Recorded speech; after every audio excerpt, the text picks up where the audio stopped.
আমার বাবা যখন আমাদের দুই ভাই বোনের সামনেই নতুন এক মহিলাকে বিয়ে করে আনলেন, সেদিন আমি একটা কথাও বলিনি, একটুও কাঁদিনি, চিৎকার করিনি, কিচ্ছু না।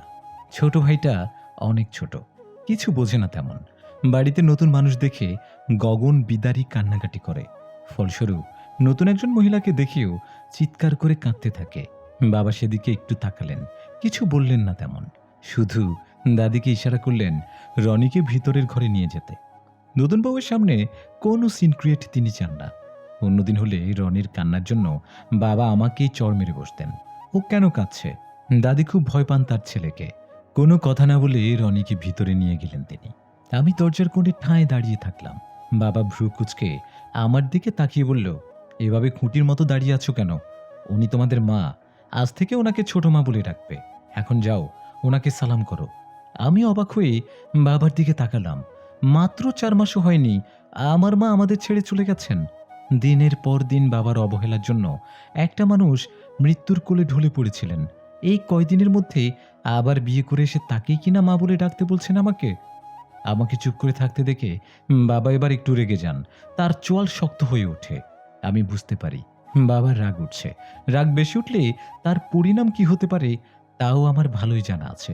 তিনি আমাকে বিভিন্ন শাস্তি দিতে পছন্দ করেন। সারা রাত আমাকে অন্ধকারে বাথরুমে আটকে রাখার রেকর্ড তার আছে। আগে মা বাঁচাতো, নিজে মার খেয়ে আমাকে বাঁচাতো। মা চলে যাওয়ার পর মা চলে যাওয়ার পর থেকে কেউ বাঁচাতে আসে না, কেউ বাঁচাতে আসে না আমাকে। রনি, ছোট, দাদি তো জমের মতো ভয় পান তার ছেলেকে। বাড়ির কাজের লোকগুলো তো বাবার ছায়াও মারায় না। কেউ আর বাঁচানোর থাকে না আমাকে শাস্তির হাত থেকে। আমি জানি আজকের এই ঘটনার জন্য আবার বাবার রোশানলে পড়তে হবে আমাকে। কিন্তু যাই হয়ে যাক, আমাকে যাই শাস্তি দিক না কেন, আমি আমার মায়ের জায়গায় অন্য কাউকে মেনে নিতে পারবো না। ছোট মা ডাকা দূরে থাক, ওনার সাথে কখনো কথা বলতেই যাওয়ার ইচ্ছে নেই আমার। কি হলো কি? কথা কানে যাচ্ছে না? তুমি জানো না এক কথা বারবার বলতে আমার ভালো লাগে না? বাবার চিৎকারে আমি একটু কেঁপে উঠলাম। একটু ভয় ভয়ও করছে। নতুন একজন মহিলার সামনে কি তিনি আমার গায়ে হাত তুলবেন? আমি শক্ত হয়ে দাঁড়িয়ে আছি। এক পাও নড়লাম না। আচ্ছা, থাক না, ছোট মানুষ। আস্তে আস্তে ঠিক হয়ে যাবে। আপনি জোর করবেন না এভাবে প্লিজ। আমি মাথা নিচু করে দাঁড়িয়েছিলাম। হঠাৎ মিষ্টি একটা গলার স্বর শুনে চমকে উঠে তাকালাম উপরের দিকে। বাবার নতুন বউ আমার হয়ে কথা বলছে, কিন্তু উনি তো আমার সৎ মা। আমি জানি সৎ মায়েরা কখনো ভালো হয় না। আমাদের স্কুলে একটা মেয়ে পড়ে, ওর আসল মা মারা যাওয়ার পর ওর বাবাও একটা বিয়ে করে আনে। ওর সৎমা ওকে খুব মারে, ঠিক মতো খেতে দেয় না। যদিও ওর বাবা খুব ভালো, আমার তো তাও না। নিশ্চয়ই এই মহিলাও তেমন হবে। আজ প্রথম দিন দেখে একটু ভালো সাজছে হয়তো। আমি মুচকি হাসলাম ওনার দিকে তাকিয়ে। করুণা করছে আমাকে। দেখো রুনা, আমার মেয়েকে আমি এভাবেই শাসন করি। তুমি নতুন মানুষ এই বাড়িতে, আমার উপরে কথা বলতে যাবে না। আমি যা বলবো তাই হবে। আচ্ছা বেশ, কিন্তু এখন এসব প্লিজ বন্ধ করেন। আমার খুব টায়ার্ড লাগছে, আমি রেস্ট করব। আমার ঘরটা দেখিয়ে দিন। আমি একটু কেঁপে উঠলাম ওনার শেষ কথাটায়। ওনার ঘর? ওনার ঘর মানে তো আমার মায়ের ঘর, যেই ঘরে এখনো মায়ের গন্ধ লেগে আছে, মায়ের ছোঁয়া আছে সব জিনিসে। সেই ঘরে আজ থেকে উনি থাকবেন? মায়ের গন্ধ মুছে যাবে? তীব্র কান্না ঠেলে আসতে চায় ভেতর থেকে, গলার কাছে শক্ত হয়ে কষ্টটা আটকে থাকে। আমি দাঁতে দাঁত চেপে কান্না আটকানোর চেষ্টা করি। বাবা উনাকে ভিতরে নিয়ে যেতে যেতে আমার দিকে রক্তচক্ষু দিয়ে তাকালো। সে চোখ দিয়ে আগুন ঝরছিল, কিন্তু আজ কেন জানি বাবার ওই চোখে আমার একটুও ভয় করছে না। কারণ ভয়ের চেয়ে কষ্টটা বেশি চেপে ধরেছে আমাকে। খুব মনে পড়ছে আজকে মায়ের কথা। কেন আমাকে সাথে করে নিয়ে গেল না মা? কেন এই নিষ্ঠুর পৃথিবীতে আমাকে একা রেখে মা চলে গেল? আমি আর থাকতে পারলাম না। বাবা উনাকে নিয়ে চলে যেতেই আমি ধপ করে মেঝেতে বসে পড়লাম। দুই হাঁটুতে মুখ গুজে নিঃশব্দে কাঁদতে লাগলাম আমি। এই বাড়িতে যে শব্দ করে কাঁদাও নিষেধ। প্রতিটা নিঃশ্বাস এই বাড়িতে বাবার অনুমতি নিয়ে ফেলতে হয়। একটা ধরা বাঁধা ছকের মধ্যে আমাদের জীবন আটকানো। সকালে আমি স্কুলে যাওয়ার জন্য তৈরি হচ্ছিলাম। যদিও আজ স্কুলে যাওয়ার একদম ইচ্ছে নেই। বাসার এই পরিস্থিতি, রনিকে রেখে একটু যেতে ইচ্ছে করছে না। কিন্তু সামনে আমার এসএসসি পরীক্ষা। এই সময় প্রতিদিন স্কুলে উপস্থিত থাকতেই হবে। এমনিতেও পড়াশোনার অবস্থা একটু ভালো না মা চলে যাওয়ার পর থেকে। এখন আবার বাড়িতে অন্য ঝামেলা। ফেল না করলেই হয়। তোমার ওড়নাটা তো ঠিকমতো বাঁধা হয়নি, আমি বেঁধে দিব?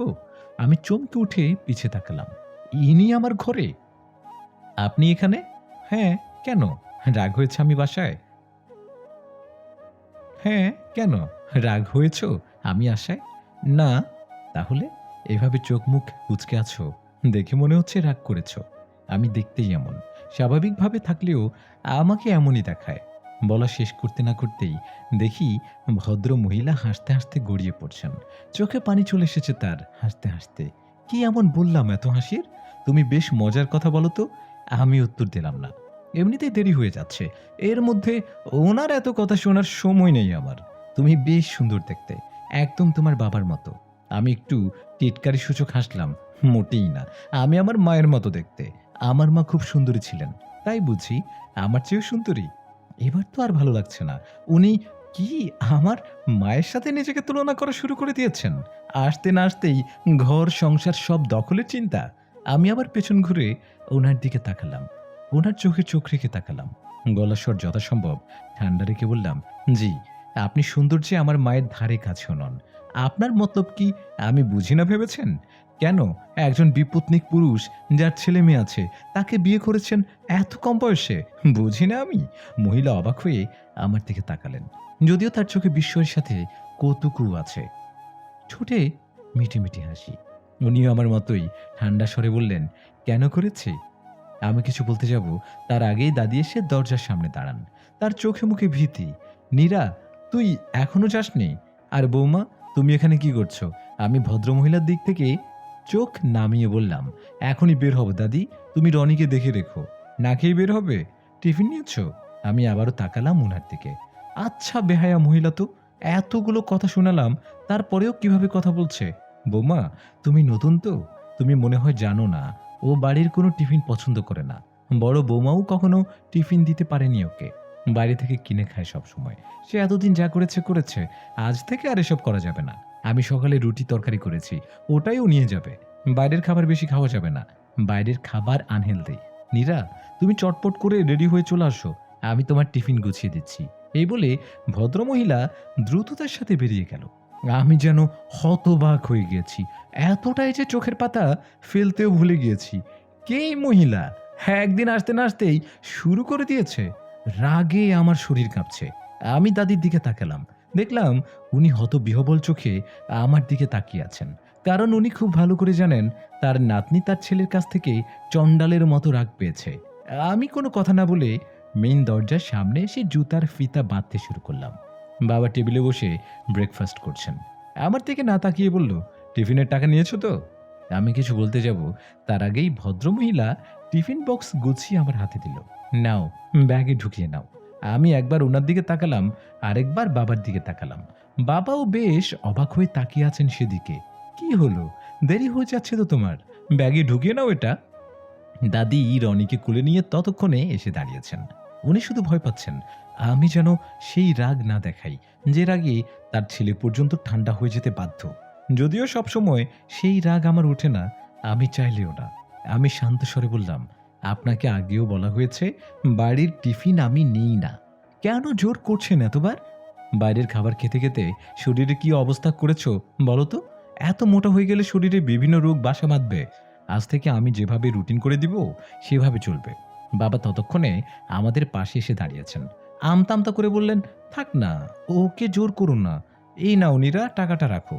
কিছু কিনে খেয়ে নিও, কিন্তু মনে করে ভাজা পোড়া কিছু খেও না, ভালো কিছু খেও। আমি কোনো দিকে না তাকিয়ে ভদ্রমহিলার দিকে তাকিয়ে আছি। উনার উদ্দেশ্যটা বোঝার চেষ্টা করছি। কি চাচ্ছেন উনি? হঠাৎ করে উনি ছোঁ মেরে বাবার হাত থেকে টাকাটা নিয়ে নিলেন। ঘটনার আকস্মিকতায় সবাই হতভম্ব। আমি জলজলে দৃষ্টিতে তাকিয়ে আছি। বাবাও অবাকের শীর্ষে। কি করলে এটা? টাকাটা নিয়ে নিলে কেন? ও আজ থেকে বাসার খাবার খাবে, এটাই ফাইনাল। তোমার সমস্যাটা কি? তুমি এত কথা কেন বলছো? তুমি কি ওর মা? না, আমি ওর সৎ মা। ইদানিং ভদ্রমহিলা বড্ড আমাদের পরিবারের সব ব্যাপারে নাক গলানো শুরু করেছে, যেটা আমার একদম পছন্দ হচ্ছে না। তিনি আমার বাবার স্ত্রী, তার অধিকার আছে এই সংসারের উপর, ঠিক আছে, কিন্তু আমি আর রনি ওনার সন্তান নই। আমাদের ব্যাপারে এত খবরদারি আমার ঠিক পছন্দ হচ্ছে না। রনির অনেক রকম অভ্যাস ছিল।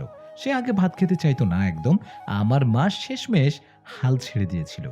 রনি যা খেতে চাইতো তাই দিত।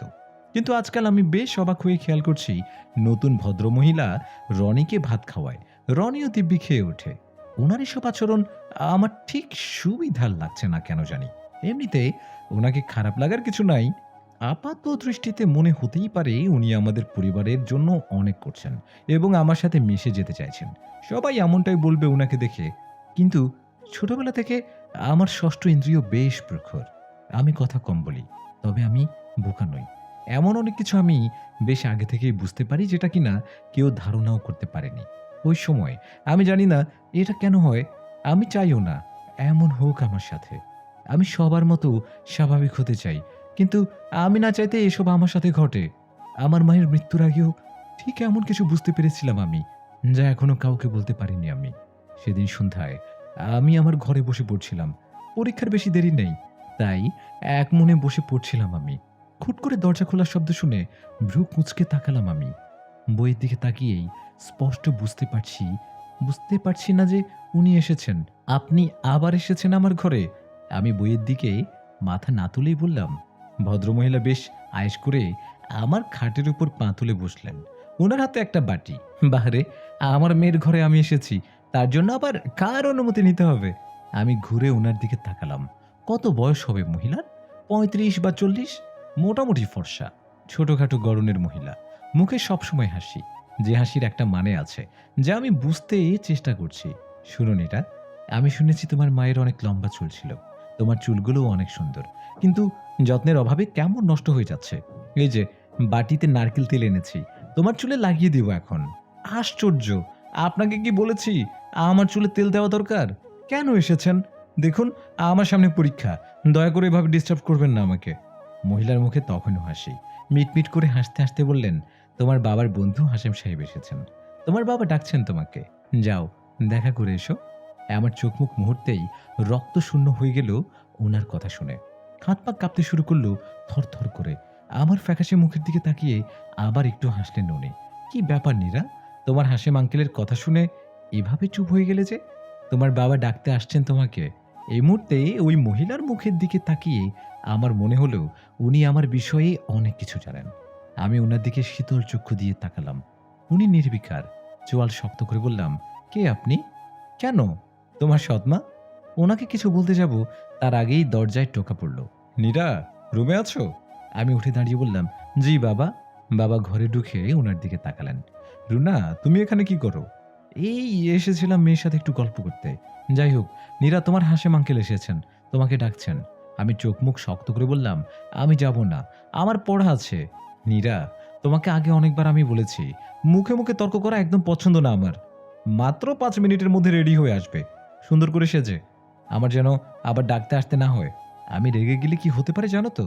আমি তো বললাম, আমি যাব না ওনার সামনে। তোমার যা করার তুমি করতে পারো। বেশ কিছুক্ষণ বাবা কোনো কথা বললেন না। ভদ্রমহিলা দাঁড়িয়ে কাহিনী দেখছেন আমাদের। নীরা, তুমি কি চাও তুমি যে শাস্তিগুলো পাও, রনিও তেমন শাস্তি পাক? আমি ভয়াবহভাবে কেঁপে বাবার দিকে তাকালাম। তার চোখ রক্ত লাল। বাবা কি তবে আমাকে ব্ল্যাকমেল করছে? রনিকে শাস্তি দেওয়ার ভয় দেখিয়ে আমাকে দিয়ে সব কাজ হাসিল করবে? এখন আমি কি করব? বাবা আমার দৃষ্টি উপেক্ষা করে বললেন, you have only 5 minutes, just 5। এই বলে শব্দ করে দরজা লাগিয়ে উনি চলে গেল।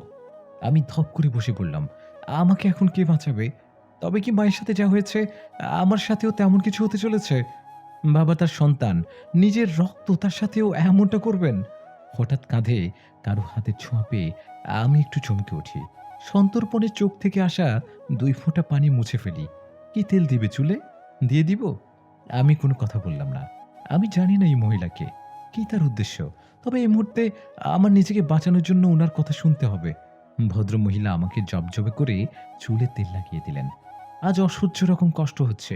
খুব বেশি মনে পড়ছে আমার মাকে। মা নিজের জীবনটা নষ্ট করে দিয়ে আমাকে আগলে রেখেছেন এতদিন।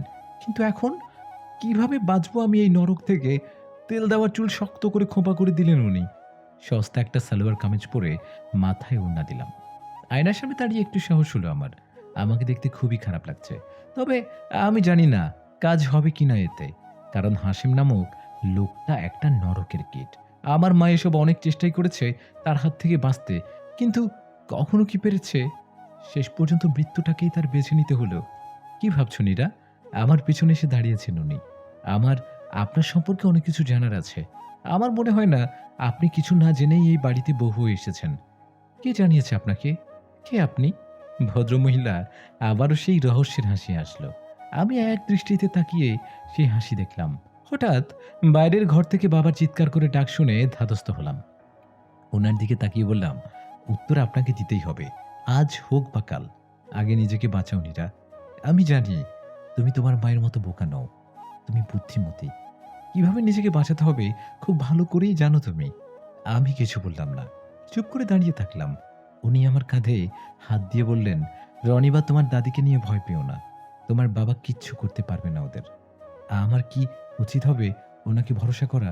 কিন্তু এই মুহূর্তে তা না করা ছাড়া আমার কি বা করার আছে? বসার ঘরের দরজার সামনে এসে দোয়া ইউনুস পড়ে বুকে ফুঁ দিলাম। আমার মা আমাকে বিপদে এই দোয়া পড়তে বলেছেন। আস্তে করে পর্দা সরিয়ে ভিতরে তাকালাম। অসভ্য হাসেম আর আমার বাবা দুইজন মুখোমুখি হয়ে ভীষণ হাসি ঠাট্টায় মগ্ন। এই নরকের কিকটাকে আমি প্রায় ৪ মাস পর দেখলাম। এই অসভ্যটার জন্য আমার মা আমাদের ছেড়ে চলে গেছেন। শেষ দেখা হয়েছিল মায়ের মৃত্যুর দিনে। বড্ড শোক পালন করছিল। আহারে, এত ভালো একজন মানুষ কিভাবে আত্মহত্যা করতে পারল? ছোট ২ টা মাসুম বাচ্চাকে ফেলে। আল্লাহ, তুমি ওনাকে জান্নাত দান করো গো, জান্নাত দান করো। সেদিন আমার ইচ্ছে করছিল উনার সমস্ত শরীরে আগুন লাগিয়ে দিতে। সেদিন থেকেই উনার বিশ্রী নজরে পড়লাম আমি। এতদিন যে নজরে উনি আমার মাকে দেখেছে, এরপর থেকে শুরু হলো উনার ফোন কল, বাজে বাজে টেক্সট, অশালীন কথাবার্তা। বাবাকে বলায় কোনো লাভ হয়নি। অবশ্য হবে কিভাবে? বাবাই যে সবকিছুর রচয়িতা। আমি এই লোকের জন্য মোবাইল ব্যবহার করাই ছেড়ে দিয়েছি। আজ নিজেই বাড়ি এসে হাজির। তবে কি মায়ের মতো আমারও সর্বনাশ করতে চান উনি? কি ব্যাপার নীরা? বাইরে দাঁড়িয়ে আছো কেন? ভিতরে এসো। কতদিন তোমাকে দেখি না। আজ মন ভরে দেখব। অসভ্যটার অশালীন কথায় গা জ্বলে গেল আমার। আমি স্পষ্ট টের পেলাম আমার ভিতরের নিয়ন্ত্রণহীন রাগটা হু হু করে বাড়তে শুরু করেছে। কারণ এই লোকের ছায়ায় আমার মায়ের করুণ মুখটা দেখতে পাচ্ছি। আমি আর চোখে বাবার দিকে তাকালাম। তার চোখ মুখ রাগে টকটকে লাল হয়ে আছে। ঠিক কি কারণে রাগ করছে আমি খুব ভালো করে বুঝতে পারছি। আমার এরকম লোকের জন্য তিনি মনে হয় রীতিমতো লজ্জা পাচ্ছে এই লোকটার সামনে। আমি বাবার ওই রাগী চোখ উপেক্ষা করে অন্যদিকে তাকালাম। এই রাগী চোখের ভয় দেখিয়ে দিনের পর দিন আমার মাকে দিয়ে তার কার্য সিদ্ধি করিয়ে নিয়েছেন। কিন্তু আর না, এভাবে চুপ করে থাকলে উনি এবার আমাকে পেয়ে বসবেন। আমি আর ভয় পাবো না এই লোকটাকে। এক অজানা সাহস আমার মধ্যে ভর করেছে। তবে কি আমি ওই ভদ্র মহিলাকেই ভরসা করতে শুরু করেছি? বাবা থমথমে গলায় বলল, তোমার এই চেহারা কেন? আমি নির্বিকার হয়ে ওনার চোখে চোখ রেখে বললাম, আমার চেহারা এমনই খারাপ বাবা। কি করব আমি? মায়ের মতো সুন্দরী আমি নই যে আমাকে দিয়ে যা খুশি তাই করাবে তুমি। শেষের কথাটা একটু জোরের সাথে বললাম আমি। বাবা অবাক হয়ে আমার দিকে তাকালো। মনে হয় ভাবতেই পারছে না আমি তার মুখের উপর এভাবে বলতে পারি। আবারও ভারী কণ্ঠে বাবা বলল, চুলে এমন বিশ্রী করে তেল দিয়েছো কেন? আর এসব কি জামা পরেছ? তোমাকে দামি জামা কাপড় আমি কিনে দেই না? হ্যাঁ, এটা ঠিক। বুঝ হওয়ার পর থেকে দেখেছি বাবা নামের এই লোকটা আমাদের সমস্ত চাহিদা না চাইতেই পূরণ করেছে। হয়তো তার উদ্দেশ্য হাসিল করার জন্যই মাথা যন্ত্রণা করছিল, তাই তেল দিয়েছি চুলে। আর এই জামা আমার এখন পরতে ভালো লাগছে, তাই পরেছি। বাড়িতে এমন কোনো গুরুত্বপূর্ণ কেউ আসেনি যে তার জন্য আমার এখন বেনারসি বা কাতান পরে আসতে হবে। বাবা চোখ গোল গোল করে আমার দিকে তাকালো। আমি তখনও নির্বিকার। এতক্ষণ ওই লোকটার দিকে আমার চোখ পড়েনি। উনি বেশ আগ্রহের সাথে এতক্ষণ বাবা মেয়ের ঝগড়া দেখছিল। কিন্তু আমার শেষ কথাটায় মনে হয় একটু অপমানিত হলেন উনি। ২ বার খুব খুব করে শুকনো কাশি দিলেন শুধু। বাবা অগ্নিচক্ষু দিয়ে আমার দিকে একবার তাকালো। এরপর ওই লোকটার দিকে তাকিয়ে বলল, মানে হাশেম ভাই, আপনি কিছু মনে করবেন না। আমি বুঝতে পারছি না ও আজ কেন এমন করে কথা বলছে। ও তো এভাবে কথা বলে না। নীরা, হাশেম আঙ্কেলের কাছে ক্ষমা চাও এক্ষুনি। আমি চোয়াল শক্ত করে বললাম, আমি কোনো অন্যায় কথা বলিনি যে তার জন্য ক্ষমা চাইতে হবে। কি বলার আছে তোমার, তাড়াতাড়ি বলো। আমাকে পড়তে বসতে হবে। নীরা! বাবা চিৎকারে একটু কেঁপে উঠলাম আমি। কিন্তু তবুও একদম অনড় দাঁড়িয়ে থাকলাম। বাবা আরো কিছু বলতে যাবে, তার আগেই ওই লোকটা ফ্যাঁস ফ্যাঁসে গলায় বলল, আরে আরে আফজাল, কি করছো? এত বড় মেয়ের সাথে কেউ এভাবে কথা বলে? এসো আঙ্কেল, তুমি আমার কাছে এসে বসো। আমি অগ্নি দৃষ্টিতে তাকালাম ওনার দিকে। উনি কিছুটা দমে গেলেন। ওর মায়েরও এমন তেজ ছিল শুরুতে, তেজ কিভাবে কমাতে হয় আমার ভালো করে জানা আছে। বাবার গলায় রাগ, আমি নিশ্চুপ। কি যে বলো আফজাল, নীরা ওর মায়ের মতো ভুল করবে না। ও বুদ্ধিমতী মেয়ে, ও খুব ভালো করে জানবে ওর জন্য কি ভালো হবে কি ভালো হবে না, তাই না নীরা? আমি মুচকি হাসলাম। জি, ঠিক বলেছেন হাসিম আঙ্কেল। আমি খুব ভালো করে জানি কোনটা আমার জন্য ভালো হবে আর কোনটা হবে না। তিলতিলে একটা হাসি দিল লোকটা, দেখে গা জ্বলে গেল আমার। তবুও যথেষ্ট শান্ত হয়ে দাঁড়িয়ে থাকলাম আমি। হঠাৎ করে লোকটা আমার পাশে এসে আমার হাতটা ধরলো। আমি যেন 1000 ভোল্টের শক খেলাম। হতভম্ব হয়ে গেলাম লোকটার সাহস দেখে। আমার বাবার সামনে একটা পরপুরুষ আমার হাত ধরলো। আমি এক ঝটকায় বাবার দিকে তাকালাম। বাবা না দেখার ভান করে অন্যদিকে তাকিয়ে আছে। আমার চোখ ফেটে কান্না আসতে চাইলো, কিন্তু না, এখন কান্নাকাটি করা যাবে না। নিজেকে দুর্বল করে ফেললে এই মানুষরূপী পশুগুলো আরো পেয়ে বসবে আমাকে। আমি আমার সর্বশক্তি দিয়ে নিজেকে ছাড়ানোর চেষ্টা করছি। আর হাসেম নামের লোকটা মনে হলো বেশ মজা পাচ্ছে আমার এই ব্যবহারে। কি হচ্ছে কি? আপনি আমার হাত ধরলেন কেন? আর বাবা, তুমি কিছু বলছো না কেন? একটা পরপুরুষ কিভাবে তোমার সামনে আমার হাত ধরতে পারে? সেই সাহস সে পায় কিভাবে? ওনাকে বলো আমার হাত ছাড়তে। বাবা একটু আমতামতা করতে থাকে, মিনমিন করে বলে, ইয়ে মানে হাসেম ভাই, বলছিলাম যে ওর বয়সটা তো বেশি না, সামনে ওর পরীক্ষা, এখন এসব থাক। আরে আফজাল, আমি তো ওর আঙ্কেল, তুমি এত সব ভেবো না তো। ওর হাতটা একদম ওর মায়ের মতো ফর্সা, আর কি নরম, ধরতেই খুব ভালো লাগছে। আমি অবাক হয়ে শুধু আমার বাবাকে দেখছি, কিভাবে সে এমন নরম সুরে কথা বলছে। দেখুন, আপনি কিন্তু খুব বাড়াবাড়ি করছেন, এক্ষুনি আমার হাত ছাড়ুন, না হলে কিন্তু খুব খারাপ হয়ে যাবে। আরে আফজাল, মেয়ের দেখি তার মায়ের সব কিছুই পেয়েছে, মায়ের মতো তেজ। বেশ বেশ, যে মেয়ের তেজ বেশি আমার কিন্তু বেশ ভালো লাগে। আমি আরো বেশ কয়েকবার নিজেকে ছাড়ানোর আপ্রাণ চেষ্টা করলাম। শেষের দিকে লোকটা আমার হাত আরো শক্ত করে চেপে ধরল, আর মুখে একটা পিশাচের মতো বিশ্রী হাসি। আমি আর থাকতে পারলাম না, সর্বোচ্চ শক্তি দিয়ে ওনার মুখে থুতু ছুঁড়ে মারলাম। ঘটনার আকস্মিকতায় হতভম্ব ওরা দুইজন, আর আমি কাঁপছি থরথর করে। আমার ভিতরের নিয়ন্ত্রণহীন রাগটা হু হু করে বাড়ছে আবার। আমার চোখ জ্বলছে, জোরে জোরে নিঃশ্বাস ছাড়তে লাগলাম আমি। কোথা থেকে যেন ছুটে এলেন সেই ভদ্রমহিলা, আমাকে দুই হাতে জড়িয়ে ধরলেন, আমার কম্পন ধারণ করলেন নিজের মধ্যে। আমি শান্ত হতে চাইলাম, কোনোভাবেই পারলাম না। বাবা যেন কথা বলতে ভুলে গিয়েছেন, আর ওই অসভ্যটার দিকে তাকানো যাচ্ছে না, চোখে আগুন ঝরছে তার। নীরা, কি করলে কি তুমি এটা? তোমার মা পর্যন্ত সাহস করেনি কখনো এই কাজের, তোমার এত সাহস কিভাবে হয়? এক্ষুনি ক্ষমা চাও, এক্ষুনি ক্ষমা চাও হাসিল আঙ্কেলের পা ধরে। নীরা, নীরা কোনো অন্যায় করেনি যে ক্ষমা চাইবে। ওই লোকটা নীরার সাথে অসভ্যতা করার চেষ্টা করেছে, ও শুধু নিজেকে বাঁচিয়েছে, আর কিছু না। ক্ষমা চাইতে হলে উনি চাইবে নীরার কাছে। আমি অবাক হয়ে ভদ্র মহিলার দিকে তাকালাম, কেন জানি বড্ড মাকে মনে পড়ছে আজ ওনার দিকে তাকিয়ে, যদিও মায়ের সাথে ওনার কোনো মিল নেই। আমার মা ছিলেন ভুবন ভোলানো সুন্দরী, যে সৌন্দর্যই হয়েছিল তার কাল। রুনা, তুমি এতক্ষণ আড়ি পেতেছিলে, 2 দিন আসতে পারলে না, এত সাহস কে দিয়েছে তোমাকে? এখন আবার ওকে উস্কে দিচ্ছ? ছাড়ো ওকে, ওর ক্ষমা চাইতেই হবে হাসে ভাইয়ের কাছে। থাক আফজাল, এখন আর ক্ষমা চাওয়ার কোনো দরকার নেই। তোমার মেয়েকে বলবে তেজ থাকা ভালো, তাই বলে এতটা নয়, এর শেষ আমি দেখে ছাড়বো। আবার আসবো আমি, আর তোমার মেয়ে সোজা না হলে তোমার অবস্থা কি হবে এটাও ভালো করে জানো তুমি। খুব তাড়াতাড়ি আবার আসবো আমি। হাসিমকে রাগানোর ফল তোমাদের পেতে হবে। এই বলে ধূপধাপ করে পা ফেলে অসভ্যটা বেরিয়ে গেল। বাবা ছুটলো আর পিছু পিছু। আমি আর থাকতে পারলাম না, হাউ মাউ করে কাঁদতে কাঁদতে মাটিতে বসে পড়লাম আমি। আমার সৎমাও মাটিতে বসে আমাকে জড়িয়ে ধরলেন। হঠাৎ বসা থেকে উঠে দাঁড়ালাম আমি, উনি উঠে দাঁড়ালেন আমার সাথে। কি ব্যাপার নীরা, কোথায় যাচ্ছ? দাদির কাছে। নীরা, সব কথা পরে হবে, তোমার শরীরটা এখন ভালো না, শরীর বেশ গরম, মনে হচ্ছে জ্বর আসবে। এখন তোমার ঘরে চলো, রেস্ট নিবে, বাকি সব কথা পরে হবে। আমাকে আটকাবেন না, ওনার কাছে আমার আজ শোনার আছে।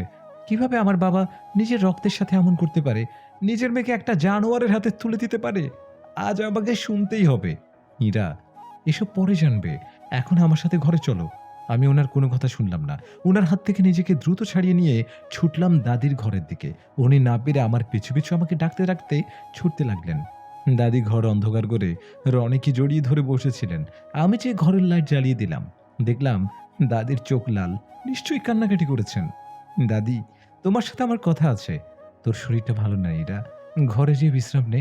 না, আজ আমার কিছু প্রশ্ন আছে তোমার কাছে, যার উত্তর না নিয়ে আমি এই ঘর থেকে কোথাও যাব না। দাদি রনির দিকে তাকিয়ে মিষ্টি করে হেসে বললেন, যাও তো দাদু ভাই, অন্য ঘরেই যে খেলা করো। রনি একবার আমার দিকে তাকালো, কি বুঝলো কে জানে, খাট থেকে আস্তে করে নেমে চলে গেল অন্য ঘরে। এবার দাদি নির্লিপ্ত চোখে আমার দিকে তাকিয়ে বললেন, বল, কি জানতে চাস? আজ হোক কাল হোক তুই যে আমার কাছে এসে প্রশ্ন করবি আমি খুব ভালো করেই জানতাম। মনে হচ্ছে সেদিন চলে এসেছে। ততক্ষণে উনি এসে আমার পাশে দাঁড়িয়েছেন, আমার হাতটা চেপে ধরলেন শক্ত করে। মা, একটা কথা বলবো আমি, ও এখন অনেক ছোট, সামনে ওর পরীক্ষা, তাছাড়া ওর শরীরটাও ভালো না। এমন কিছু ওকে জানাবেন না যা জেনে ওর মধ্যে অস্থিরতা শুরু হয়ে যায় আর নিজের সত্তাকেই ভুলে যায়। আমি অবাক হয়ে ভ্রু কুঁচকে তাকালাম ওনার দিকে। মাত্র কয়দিন এসে উনি আমার ব্যাপারে কি এমন জানেন যা আমি জানি না? কে জানিয়েছে ওনাকে? কি ব্যাপার, কি এমন কথা আমাকে বলতেই হবে তোমাদের? না বৌমা, ওকে জানতে দাও। এই নিষ্ঠুর পৃথিবীতে ওকে একা চলতে হবে। নিজেকে শক্ত করুক। ওর জীবন বাকি 10টা মেয়ের মতো সরল নয়, এটাও বুঝুক। এতদিন ওর মা ছিল বুঝতে হয়নি, এখন বুঝতে হবে। আমি কি ওর মা নই? মা, আমি কি ওকে আগলে রাখতে পারবো না? দাদি একটু হাসলেন, সেই হাসিতে বিষাদ। আমি কিছুই বুঝতে পারছি না, কে নিয়ে কথা বলছেন ওনারা? বল বোন, কি জানতে চাস তুই? বাবা কিভাবে পারলো দাদি নিজের মেয়েকে, নিজের রক্তকে একটা পরপুরুষের হাতে তুলে দিতে? নিজের মেয়ের সম্মান এভাবে কোনো বাবা শেষ করে দিতে চায়? আমার মা এতদিন সব সহ্য করেছে, তাই বলে আমাকেও? কেন দাদি? দাদি অনেকক্ষণ শূন্যের দিকে তাকিয়ে চুপ করে বসে থাকলেন। আমি অসহিষ্ণু হয়ে একবার দাদির দিকে, আরেকবার ওই ভদ্র মহিলার দিকে তাকালাম। এরপর দাদি ভাসা ভাসা চোখে আমার দিকে তাকিয়ে বললেন, নিজের রক্ত না বলেই তোর বাবা পেরেছে রে বোন। সারা ঘরে পিন পতন নীরবতা, সবাই মুখ থমথমে করে দাঁড়িয়ে আছে। আমি নিজের কানকে বিশ্বাস করতে পারলাম না। একটু আগে দাদি যা বলেছেন, নিশ্চয়ই আমি ভুল শুনেছি। আমি হালকা হেসে পরিবেশটা স্বাভাবিক করার চেষ্টা করলাম। দাদির কাছে যে দাদির হাতে হাত রেখে বললাম, দাদি মজা করো না তো এখন, এখন কি মজা করার সময় বলো? দাদি ঘোলাটে দৃষ্টিতে আমার দিকে তাকালেন। আমি একটু কেঁপে উঠলাম সেই চোখের দিকে তাকিয়ে। মজা করার মতো অবস্থায় আমরা আর নেই রে বোন।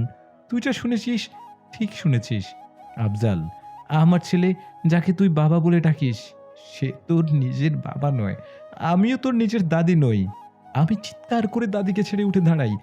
আমার সৎমা আমাকে এসে জড়িয়ে ধরলেন। দাদি এখনো নির্বিকার। শান্ত হও নীরা, শান্ত হও। তুমি এমনিতেই অসুস্থ। আর মা, আপনাকেও বলি, এখনই এসব কথা জানানোর খুব দরকার ছিল। ওর শরীরটা খারাপ, গায়ে জ্বর। এখন এত কিছু কিভাবে সহ্য করবে ও? ওকে শক্ত হতে হবে বৌমা। এত নরম হওয়া ওর যাবে না। ওর মায়ের সাথে হওয়া সব অন্যায়ের বিচার করতে হবে ওকে। আমি কাঁপছি, থরথর করে কাঁপা কাঁপা গলায় বললাম, তবে যে ছোট থেকে শুনে আসছি আমি আমার বাবার মতো রাগ পেয়েছি।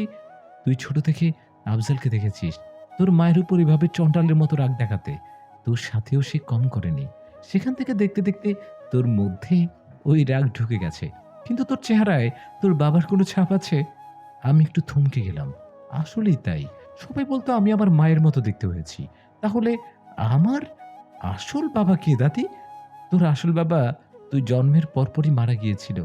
তার ছিল কোটি টাকার সম্পত্তি আর নিজের বিশাল ব্যবসা, যার একমাত্র উত্তরাধিকারী ছিলি তুই। তোর বাবা চলে যাওয়ার পর তোর মা ছোট্ট তোকে নিয়ে অকুল পাথারে পড়ে। যদিও অঢেল টাকা পয়সা তার ছিল, কিন্তু সেসব দেখার কেউ ছিল না। এক তো এত টাকা পয়সা, অন্যদিকে ছিল তার রূপ, যার ফলে অনেক মানুষের নজর পড়ে তোর মায়ের দিকে। তোর মায়ের ছিল অনেক রূপ, নজর তো পড়বেই। তার মধ্যে একজন ছিল তোর নিজের বাবার বন্ধু হাসেম। হ্যাঁ, এই অসভ্য হাসেম। আমি হতভম্ব হয়ে সব শুনছি। মনে হচ্ছে কোনো দুঃস্বপ্ন দেখছি আমি। ঘুম ভাঙলেই স্বপ্নটাও ভেঙে যাবে। টপ টপ করে পানি গড়িয়ে পড়তে থাকে আমার চোখ দিয়ে। সে সময় তোর বাবার অফিসে চাকরি করতে আফজাল, যাকে তুই কিনা এখন নিজের বাবা হিসেবে জানিস। তোর মায়ের বিশ্বাস বাজন হয়ে উঠতে থাকে সে দিন দিন। তোর মাও ওকে বিশ্বাস করতে শুরু করে অন্ধের মতো। আসলে ওই অবস্থায় তার আর কিছু করারও ছিল না। এর মধ্যে একদিন আফজাল তোর মাকে বিয়ের প্রস্তাব দেয়, সাথে তোর দায়িত্ব নিতে চায়। আমি কথা বলতেও যেন ভুলে গিয়েছি। আমার কথা আটকে আছে মুখে। আস্তে করে তাকিয়ে নতুন ভদ্র মহিলার দিকে তাকালাম। কি নাম দিব আমি ওনার? আফজাল সাহেব নিজেই তো আমার বাবা নয়, তার স্ত্রী আমার মা কিভাবে হবে? তোর মা অনেক ভেবে রাজি হয়ে যায় আফজালের কথায়। ঘরোয়া পরিবেশে ছোটখাটো করে বিয়ে হয়ে যায় ওদের। আমি তোর মাকে দেখে ভেবেছিলাম আমার ঘরে এক ফালি চাঁদ এসে ঢুকেছে। সেই সাথে তোকেও আমি নিজের করে নিয়েছিলাম। তোর মাকে আমি সেদিন কথা দিয়েছিলাম, নীরা কোনোদিন জানতে পারবে না সে আমাদের কেউ না। আফসোস, তাকে দেওয়া কথা আমি আজ রাখতে পারলাম না। আমাকে ক্ষমা করে দিও গো মা। মা রাত্রি, ক্ষমা করে দিও। দাদি শাড়ির আঁচল দিয়ে চোখের পানি মুছলেন। আমি অনড় হয়ে দাঁড়িয়ে আছি আমার জায়গায়।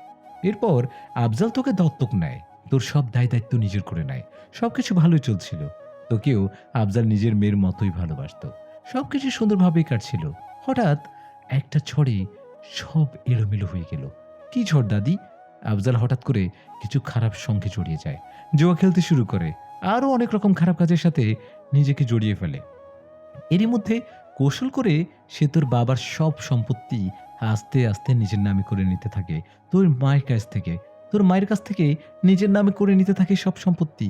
তোর মা ছিল বোকা, সে আফজালকে অন্ধ বিশ্বাস করতে থাকে, তাই অন্য কিছু বুঝতে পারে না। কিন্তু আমি তো মা, আমি বুঝতে পারি আমার ছেলের কথা। আমি বৌমাকে বারণ করি এভাবে নীরার নামের সম্পত্তি ওকে না দিতে। আর যা হলো আমার কাল। আফজাল খারাপ সঙ্গে পড়ে মাথা খারাপ হয়ে গিয়েছিল টাকার জন্য। আমি এভাবে সাবধান করায় আমার উপর রেগে যায়। এমনকি সে আমার গায়ে পর্যন্ত হাত তোলে। আমাকে বলে আমি যদি বেশি বাড়াবাড়ি করি আমাকে বাড়ি থেকে তাড়িয়ে দেবে। এই বয়সে আমি কোথায় যাব? সেই থেকে আমি আফজালকে এমন ভয় করি। কিন্তু বাবার সাথে হাশেম আঙ্কেলের পরিচয় কিভাবে হয় দাদি? হাশেমই তোর বাবাকে খুঁজে নেয়। আমি নিষেধ করার পর থেকে তোর মা আফজালকে কোনো রকম টাকা দিতে অস্বীকার করে। টাকার জন্য যখন আফজাল দিশেহারা তখন হাশেম তার কাছে আসে। তারপর আফজালের তখন প্রচুর দেনাদার, ওদিকে জুয়ার নেশা, মদের নেশা, পাগলের মতো অবস্থা তখন তার। এর মধ্যে হাশেম খুঁজে নেয় আফজালকে। সে তখন সবচেয়ে কুরুচিপূর্ণ একটা প্রস্তাব দেয় আফজালকে। আর আফজালও টাকার জন্য সেই প্রস্তাব মেনে নেয়, নিতে বাধ্য হয়। আমার কণ্ঠ থেকে কোনো স্বর বেরোতে চাচ্ছে না। কোনো রকমে বললাম, কি ছিল সেই প্রস্তাব দাদি? সেসব আমি তোকে বলতে পারবো না।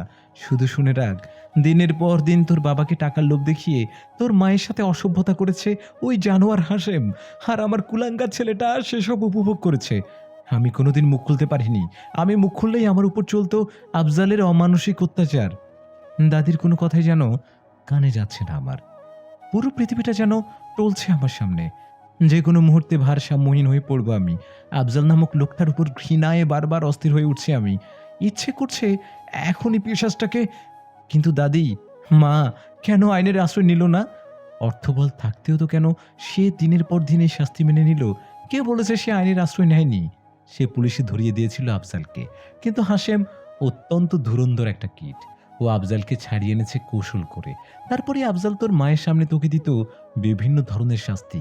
তোর মা আর যাই হোক তোর কষ্ট সহ্য করতে পারতো না। অনেকবার আফজালকে ডিভোর্স দিতে চেয়েছে সে, কিন্তু এই আফজাল আর হাশেম মিলে ছকটা এমনভাবে সাজিয়েছিল তারা সবসময় তোর মাকে হাতের পুতুল করে রেখেছিল। পরে রনি হলো, তোর মায়ের পায়ে পড়ানো হলো আরও এক প্রস্থ শেকল। তোর মায়ের বাপের বাড়ির দিকেও এমন কেউ ছিল না যে তাকে বাঁচাতে পারে। এক বুড়ি আমি। তোর মা শুধু ছুটে ছুটে আমার কাছে আসতো, বা আমাকে এই নরক থেকে আপনি বাঁচান, এই সম্পত্তির কিচ্ছু চাই না আমি, শুধু আমার ছেলে মেয়েকে নিয়ে এখান থেকে চলে যেতে চাই আমি, আপনি ব্যবস্থা করে দিন। কারণ সে সময়ে তোর মাকে একরকম বন্দি করে রাখা হতো এই চার দেয়ালের মধ্যে। বাইরের কারোর সাথে কোনো যোগাযোগ করতে দেওয়া হতো না তাকে। শেষের দিকে তোর মা মানসিক রোগীর মতো হয়ে গিয়েছিল। তোর মনে আছে বোধ হয়, এক রাতে সে আমার কাছে এসে বলল, মা আপনি তো কিছুই করতে পারলেন না আমার জন্য, তাই আমি নিজেকেই নরক থেকে উদ্ধার করব। আমার ছেলে মেয়েগুলোকে আপনার কাছে রেখে যাচ্ছি আমি, আপনি ওদের দেখবেন। আমি সেদিন ভেবেছিলাম হয়তো ও এমন কোনো একটা প্ল্যান করেছে এই বাড়ি থেকে মুক্তি পাওয়ার। আমি খুশি হয়েছিলাম সেদিন, কিন্তু কে জানতো সেভাবে তার মুক্তি খুঁজে নেবে। এটুকু বলে দাদি থামলো। এরপর হাউমাউ করে কাঁদতে কাঁদতে আরও যেন কি কি বলতে লাগলো। আমার কানে গেল না কিচ্ছু সেসব। আমার সামনে দুনিয়াটা ঘুরত অদ্ভুতভাবে। আমি আর নিজেকে সামলে রাখতে পারলাম না। দেওয়াল চেপে নিজেকে দাঁড় করানোর চেষ্টা করলাম, কিন্তু পারলাম না। হঠাৎ আমাকে ওই অবস্থায় দেখে উনি ছুটে আসলেন আমাকে ধরতে, কিন্তু তার আগেই আমি মাথা ঘুরে পড়ে গেলাম। জ্ঞান হারানোর আগে আধ বোঝা চোখে আমি দেখলাম আমার মায়ের মতো কেউ আমাকে কোলে তুলে নিল। আহারে, কেন জানি ওনার গায়ের গন্ধটাও আমার বড্ড পরিচিত মনে হলো। আচ্ছা, তবে কি এই গন্ধ আমার মায়ের? আর কিছুই মনে নেই আমার। কতক্ষণ পর আমার জ্ঞান ফিরে আমি জানি না। জ্ঞান ফিরতে আমি নিজেকে আমার খাটে দেখলাম। আমার মাথার কাছে বসে আছেন আমার নতুন মা। নতুন মা কথাটা ভাবতেই আমি নিজের মধ্যে একটু শক খাই। আমি ওনাকে মা বললাম। ভাগ্যিস মনে মনে বলেছি, না হলে উনি তো শুনে ফেলতেন। কি একটা লজ্জা হতো। উনি আমার মা কিভাবে হবেন? উনি এই আফজাল নামক পশুটার, এই পাষণ্ডটার স্ত্রী। আর ওই লোকের সাথে আমার কোনো সম্পর্ক নেই। এই পৃথিবীতে কেউ নেই আমার আপন। আমি একা এই পৃথিবীতে। আমি একা। এই ভদ্রমহিলা আমার কিছু হয় না। দাদিও আমার কিছু হয় না। রনি যদিও আমার ভাই, কিন্তু সে এই আফজালের ছেলে। আমি হঠাৎ ডুকরে কেঁদে উঠলাম শুয়ে শুয়েই। মাথার কাছে চিন্তিত মুখে বসেছিলেন উনি। আমার কান্নার আওয়াজ শুনেই ধড়ফড় করে উঠে বসলেন। আমার মাথাটা বুকে চেপে বললেন, আল্লাহর দরবারে কোটি কোটি শুকরিয়া। মা, ও মা, নীরার জ্ঞান ফিরে এসেছে। একটা ডাক্তার ওর বাবার ডাকতে দিল না। আমি তো চিন্তায় অস্থির হয়ে গিয়েছিলাম। আর একটু হলে আমি নিজেই ওকে কোলে তুলে ডাক্তারের কাছে নিয়ে যেতাম। দেখতাম কে আটকায় আমাকে। বের করে দিলে দিত আমাকে এই বাড়ি থেকে। তবুও আমার মেয়ের সুস্থতার সাথে কোনো আপোষ নেই। আমি অবাক চোখে দেখলাম ওনার দিকে। কি বললেন উনি? ওনার মেয়ে? আমার? কেন ওনাকে এভাবে জড়িয়ে ধরে কাঁদতে ইচ্ছে করছে এখন, যেভাবে মাকে জড়িয়ে কাঁদতাম? দাদি ছুটে আসলেন। দাদি ছুটে আসলেন, আমাকে দেখে বললেন, আলহামদুলিল্লাহ। ও বোন, আমার সোনা বোন, এখন কেমন লাগে বোন? ও বৌমা, ওর মাথায় হাত দিয়ে দেখো, ওর জ্বর কেমন এখন? মেয়ের জ্ঞান ফেরার খুশিতে তো ফরফর করে কথা বলে যাচ্ছ। আগে দেখো ওর জ্বর কেমন। জ্বর নেই মা, দেখেছি আমি। কিন্তু ওকে দেখে মনে হচ্ছে ওর শরীর খুব দুর্বল। দেখেন না কিভাবে তাকিয়ে আছে। ওকে এখনই কিছু খেতে দিতে হবে। আচ্ছা মা, মা ছাড়া কি কখনো কেউ এতটা বুঝতে পারে? সত্যি খিদায় আমার প্রাণ ছটফট করছে। আমি ওনাকে মনে মনে ধন্যবাদ দিলাম। মনের মধ্যে বললেও আবার লজ্জা পেয়ে গেলাম। আপনি ওর কাছে বসেন মা, আমি ওর জন্য খাবার নিয়ে আসি। উনি ছুটে উঠে যাচ্ছিলেন। আমি পেছন থেকে হঠাৎ করে ওনার শাড়ির আঁচলটা টেনে ধরলাম। উনি হতভম্ব হয়ে আমার দিকে তাকালেন পেছন ঘুরে। দাদি অবাক হয়ে তাকিয়ে আছে। আবার আমার পাশে পড়লেন উনি। মিষ্টি করে হেসে আমার মাথায় হাত বুলিয়ে দিয়ে বললেন, কিছু বলবেন ইরা? আমার শক্তি নেই কোনো কথা বলার। আস্তে আস্তে ফিসফিস করে বললাম, আপনাকে কি আমি আন্টি বলে ডাকতে পারি? আমি চেয়েছিলাম আমি বলবো আপনাকে মা বলে ডাকতে। ডাকতে চাই আমি, কিন্তু ভেতর থেকে কিছু একটা বাধা পেলাম বলতে। আবারও সুন্দর করে হাসলেন উনি। আমি একটু লজ্জা পেলাম আবার। আন্টি কেন? মা বলে ডেকো। আপনি তো আমার মা নন। এই বাড়ির কেউ আমার কিছু হয় না। এই বাড়িতে আমি একটা আগন্তুক ছাড়া আর কিছুই না নীরা। নীরা দাদির চিৎকার শুনে তার দিকে তাকিয়ে ছোট্ট করে হাসার চেষ্টা করলাম আমি। দাদি ভুল কিছু বলেছি? দাদি কোনো কথা না বলে মুখ শক্ত করে অন্যদিকে ফিরলেন। আমি জানি এখন উনি বসে বসে কাঁদবেন। সারা জীবন শুধু কাঁদতেই দেখলাম মানুষটাকে। বেশ, তুমি আমাকে আন্টি বলেই ডেকো। যেদিন জানতে পারবে আমি তোমার কে, সেদিনই না হয় ডেকো আমাকে মা বলে। যদি তুমি চাও। কে আপনি? কেন? তোমার সৎমা? ও দুঃখিত, তোমার রুনা আন্টি। এই বলে অদ্ভুত করে হাসতে লাগলেন উনি। হাসিটা এত পরিচিত লাগছে কেন আমার? নীরা আসবো? আমি চমকে উঠলাম কণ্ঠস্বরটা শুনে। সেদিনের পর থেকে আমি ওই লোকটার মুখোমুখি হই না। আমরা যে একই ছাদের নিচে বাস করছি, এটা ভাবতেও আমার ঘৃণা লাগে মাঝে মাঝে। এই লোকটার জন্য, হ্যাঁ, শুধুমাত্র এই পিশাচটার জন্য আমার মায়ের ফুলের মতো জীবনটা এভাবে চলে গেল। এই লোকটা আমার কাছে একটা নরকের কীট ছাড়া আর কিছুই না। এখন আমার কাছে কি চাই ও? আমি কোনো কথা না বলে নিজের বইতে মনোযোগী হই। লোকটা আমার অনুমতির তোয়াক্কা না করেই আমার রুমে ঢুকে যায়। আমার নিঃশ্বাস বন্ধ হয়ে আসে রাগে। কি ব্যাপার নীরা? আমার সাথে কথা বলো না কেন? তুমি বেশ কিছুদিন যাবৎ? আমি দাঁতে দাঁত চেপে বলি, আপনার সাথে কথা বলার কোনো রুচি আমার নেই মিস্টার আফজাল সাহেব। আমি লোকটার দিকে তাকাইনি। না তাকালেও আমি বুঝতে পারছি লোকটা হতভম্ব দৃষ্টিতে আমার দিকে তাকিয়ে আছে। এসব কি বলছো নীরা? আমি তোমার বাবা। বাবার সাথে এভাবে কেউ কথা বলে? তেলে বেগুনে জ্বলে উঠি আমি। নিজের সমস্ত শক্তি দিয়ে চিৎকার করে উঠে বলি, বাবা! লজ্জা করেন আপনার নিজেকে আমার বাবার বলে পরিচয় দিতে? মেয়েটা অন্যভাবেই সব মিলিয়ে কেমন যেন। মেয়েরা সবসময় অন্যরকমই হয় না? ভেতর থেকে নরম, কিন্তু আমি কঠিন হয়ে গেলাম। মেয়েকে একটা পরপুরুষের হাতে তুলে দেওয়ার সময় কোথায় ছিল আপনার পিতৃত্ব আফজাল সাহেব? আপনি দয়া করে আমার সামনে থেকে চলে যান। আপনার ছায়া দেখতেও ঘৃণা করছে আমার। Neera, behave yourself. তুমি মনে হয় ভুলে যাচ্ছ কার সাথে কথা বলছো তুমি। চোখ রাঙাবেন না আফজাল সাহেব। এই চোখ রাঙানোকে অনেক ভয় পেয়েছি একটা সময়ে। পুরো একটা রাত আমাকে বাথরুমে অন্ধকারে আটকে রেখেছেন, সাথে আমার মাকেও আটকে রেখেছেন অন্য ঘরে, যাতে সে আমাকে বাঁচাতে না পারে। ভয়ে অজ্ঞান হয়ে যেতাম আমি, কাঁদতাম চিৎকার করে। তবু আপনার মন গলেনি, দাদিকে ভয় দেখিয়ে বন্দি বানিয়ে রেখেছেন। দেখতে আমাদের সুখী মনে হলেও আমরা ছিলাম আপনার হাতের পুতুল ছাড়া আর কিছুই না। কিন্তু না, আর পারবেন না। লেবু বেশি নিংড়ালে তেতো হয়ে যায়। আপনি সম্পর্কটা তেতো করে ফেলেছেন। আর আমি ভয় পাই না আপনাকে। লোকটার দিকে তাকানো যাচ্ছে না। বিস্ময়ে হতভম্ব সে। হাঁ করে তাকিয়ে আছে আমার দিকে। মনে হয় বিশ্বাস করতে পারছে না যে নীরাকে চিরকাল ভয় দেখিয়ে পুতুল বানিয়ে রেখেছে, সেই নীরা আজ তার সামনে দাঁড়িয়ে এভাবে কথা বলছে। দেওয়ালে পিঠ থেকে গেলে মানুষ অনেক হিংস্র হয়ে যেতে পারে, এটা তাকে বুঝতে হবে। নীরা, তুমি আমার বাড়িতে দাঁড়িয়ে আমার সাথে এভাবে কথা বলছো? তুমি কি জানো তোমাকে আমি এক্ষুনি এই বাড়ি থেকে বের করে দিতে পারি? তখন কই যে দাঁড়াবে তুমি? একবারও ভেবে দেখেছো? উনার কথায় আকাশ বাতাস কাঁপিয়ে হাসলাম আমি।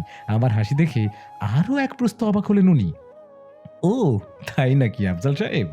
আপনি আমাকে বাড়ি থেকে বের করে দিবেন? কিন্তু তার আগে তো আমি আপনাকে এই বাড়ি থেকে বের করে দিতে পারি। মা, মানে কি বলছো কি তুমি? এই বাড়ি সহ আরো যে সম্পত্তি আমার আছে সব আমাকে বুঝিয়ে দেবেন। কিচ্ছু যেন বাদ না থাকে। এসব কিছুর একমাত্র মালিক আমি, আপনি নন। আমার আসল বাবা এগুলো আমার জন্য রেখে গেছেন। তাই আমি যদি চাই আপনাকে এই বাড়ি থেকে বের করে দিতে পারি। সারা ঘরেই পিন পতন নীরবতা। লোকটার মুখ ঝুলে গেছে হতভম্ব হয়ে। সে এখনো জানে না আমি সেদিনই সব সত্যির মুখোমুখি হয়ে গিয়েছি। তোমাকে এসব কে বলেছে? ওই বুড়িটা? কেন?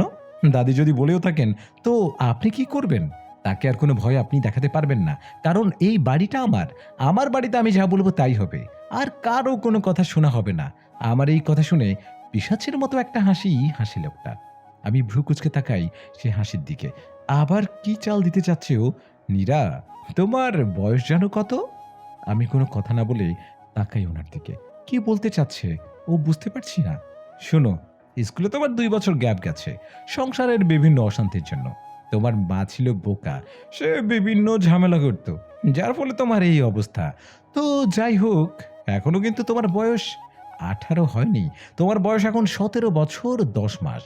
তার মানে 18 বছর হতে তোমার এখনো 2 মাস বাকি। বয়স 18 না হওয়া পর্যন্ত তুমি এই সম্পত্তির কিছুই পাবে না। সে পর্যন্ত তোমার রক্ষণাবেক্ষণের দায়িত্ব আমার। এটা তোমার মায়েরই স্বাক্ষর করা রয়েছে দলিলে। তুমি চাইলে দেখাতেও পারি। 2 মাস কিন্তু অনেকটা সময়। অনেক কিছু হতে পারে 2 মাসে। আমি ভ্রু কুঁচকে বললাম, মানে কি হতে পারে এই 2 মাসে? অনেক কিছুই হতে পারে। এই যেমন ধরো তুমি স্বেচ্ছায় তোমার নামের সব সম্পত্তি আমার নামে লিখেও দিতে পারো, তাই না? এই বলে লোকটা বিশ্রী করে হাসলো। আমার বুক কেঁপে উঠল। এই লোকটা কি করতে চাচ্ছে আমার সাথে? তাই ভালোই বলছি, আমার কথা মতো চলো। আখেরে তোমারই লাভ হবে। তা না হলে তা না হলে কি আফজাল? কি করবে তুমি আমার মেয়ের সাথে? রুনা আন্টি এসে দাঁড়িয়েছেন দরজায়। আমার বুকে একটু সাহস ফিরে আসে। উনার মুখে মিটি হাসি। সবসময় একটা রহস্যের হাসি দেন উনি। আমি বুঝতে পারি না সেই হাসিটাকে ভালো মতো। তোমার মেয়ে? হাসালে রুনা। সবাই যখন জেনেই গিয়েছে, বলতে তো দ্বিধা নেই। নীরার সাথে বস্তুত কোনো সম্পর্ক নেই তোমার। এমনকি এই বাড়ির কারোর সাথেই ওর কোনো সম্পর্ক নেই। তাচ্ছিল্যের হাসি লোকটার মুখে। হুম, সে তো হবেই। কারণ ও এই বাড়ির মালকিন। আর আমরা ওর বাড়িতে আছি। চোয়াল শক্ত হয়ে ওঠে আফজাল সাহেবের। দাঁতে দাঁত চেপে বলে, এখনো নয়, আরো 2 মাস পর থেকে। এই 2 মাসে কেউ মালকিন থেকে আশ্রিতা হয়েও যেতে পারে। কে বলতে পারে? আবার কেউ চিরতরে এই বাড়ি থেকে বিদায়ও হয়ে যেতে পারে। কে বলতে পারে? বাহ, মায়ের থেকে মাসির দরদ বেশি দেখতে পাচ্ছি। তুমি আমার স্ত্রী। আমি যেভাবে বলবো সেভাবে চলবে তুমি। না হয় তোমার অবস্থাও খারাপ হবে। আমি রাত্রি নই আফজাল, আমি রুনা। আমাকে ওই লাল চোখ দেখিয়ে তোমার গোলামি করাতে পারবে না। তোমার গোলামি একদমই চলবে না। এই প্রথম আমি রুনা আন্টির চোখে আগুন দেখলাম। এই আগুন আমার মায়ের চোখেও আমি দেখেছি। কিন্তু সেই আগুন এই লোকটা ছাই চাপা দিয়ে শেষ করে দিয়েছিল।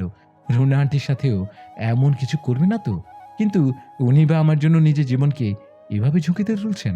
কি লাভ ওনার? কি উদ্দেশ্য ওনার? এই লোকটাকে বিয়ে বা কেন করেছেন উনি?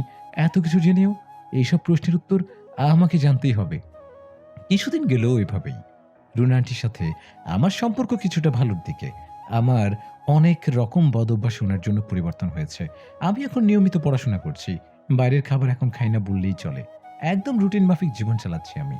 মাঝে অবাক হয়ে ওনার দিকে তাকাই। বড্ড আপন লাগে ওনাকে। মনে হয় কত জনম ধরে ওনাকে চিনি আমি। ওনার মধ্যে মাকে খোঁজার চেষ্টা করি আমি। কোনো মিল পাই না তেমন। আমার মা ছিলেন লম্বা, চিকন, আর উনি ছোটখাটো গোলগাল। তেমন কোনো মিল দুজনের মধ্যে পাই না আমি। কিন্তু সবকিছুর বাইরে যেয়েও ওনার মধ্যে মাকে খোঁজার চেষ্টা আমার চলতে থাকে। কখনো তার হাসিটা, কখনো তার কপট রাগ দেখানো। আমার অবচেতন মন যেন ভেবে নিয়েছে উনি আমার মা। হয়তো নতুন রূপে ফিরে এসেছেন আমার কাছে। অনেকবার চেয়েছি উনার রহস্য উদ্ঘাটন করার। বরাবরই ব্যর্থ হয়ে ফিরেছি। এখন সে চেষ্টা ছেড়ে দিয়েছি। হয়তো রহস্য উদ্ঘাটন করার পর জানব উনি আমার কিছুই নন। কি দরকার? আমার অবচেতন মন ভেবে নিক না ওনাকে আমার মা হিসেবে। ক্ষতি কি? কিন্তু জীবন কোনো রূপকথা তো নয়। রূপকথায় হয়তো রাজকন্যার কাছে তার মা নতুন রূপে ফিরে আসে। কিন্তু সত্যিকার জীবনে এমনটা হয় না। এখানে যারা একবার চলে যায়, একেবারেই চলে যায়, তারা আর ফিরে আসে না। এরই মধ্যে আমার জীবনে আবারও একটি দুর্ঘটনা ঘটতে গেল, যা আমার সাজানো গোছানো জীবনটাকে আরো এক প্রস্থ এলোমেলো করে দিল। সেদিন সন্ধ্যায় আমি আমার ঘরে শুয়ে আছি লাইট অফ করে। মাথাটা ভীষণ ধরেছে। রুনা আন্টি গিয়েছেন পাশের ওষুধের দোকানে আমার জন্য ওষুধ আনতে। সাথে গিয়েছে আমার ছোট ভাই রনি। দাদি গিয়েছেন ছাদে। সন্ধ্যার পর তার ছাদে একটু হাঁটাহাঁটি করার অভ্যাস। হঠাৎ কলিং বেলের শব্দে উঠে বসি আমি। এখন আবার কে এসেছে? রুনা আন্টির তো চাবি থাকার কথা তার কাছে। সে নিশ্চয়ই কলিং বেল দিবে না। এখন ঘরে শুধু আমি আর আফজাল সাহেব। কে আসবে এই অসময়ে? এই অসময়ে কে আসবে? এমনিতে আমার বাড়িতে বাইরের কেউ তেমন আসে না আমাদের বাড়িতে। ওই লোকটাই আসলে চায় না কেউ আসুক।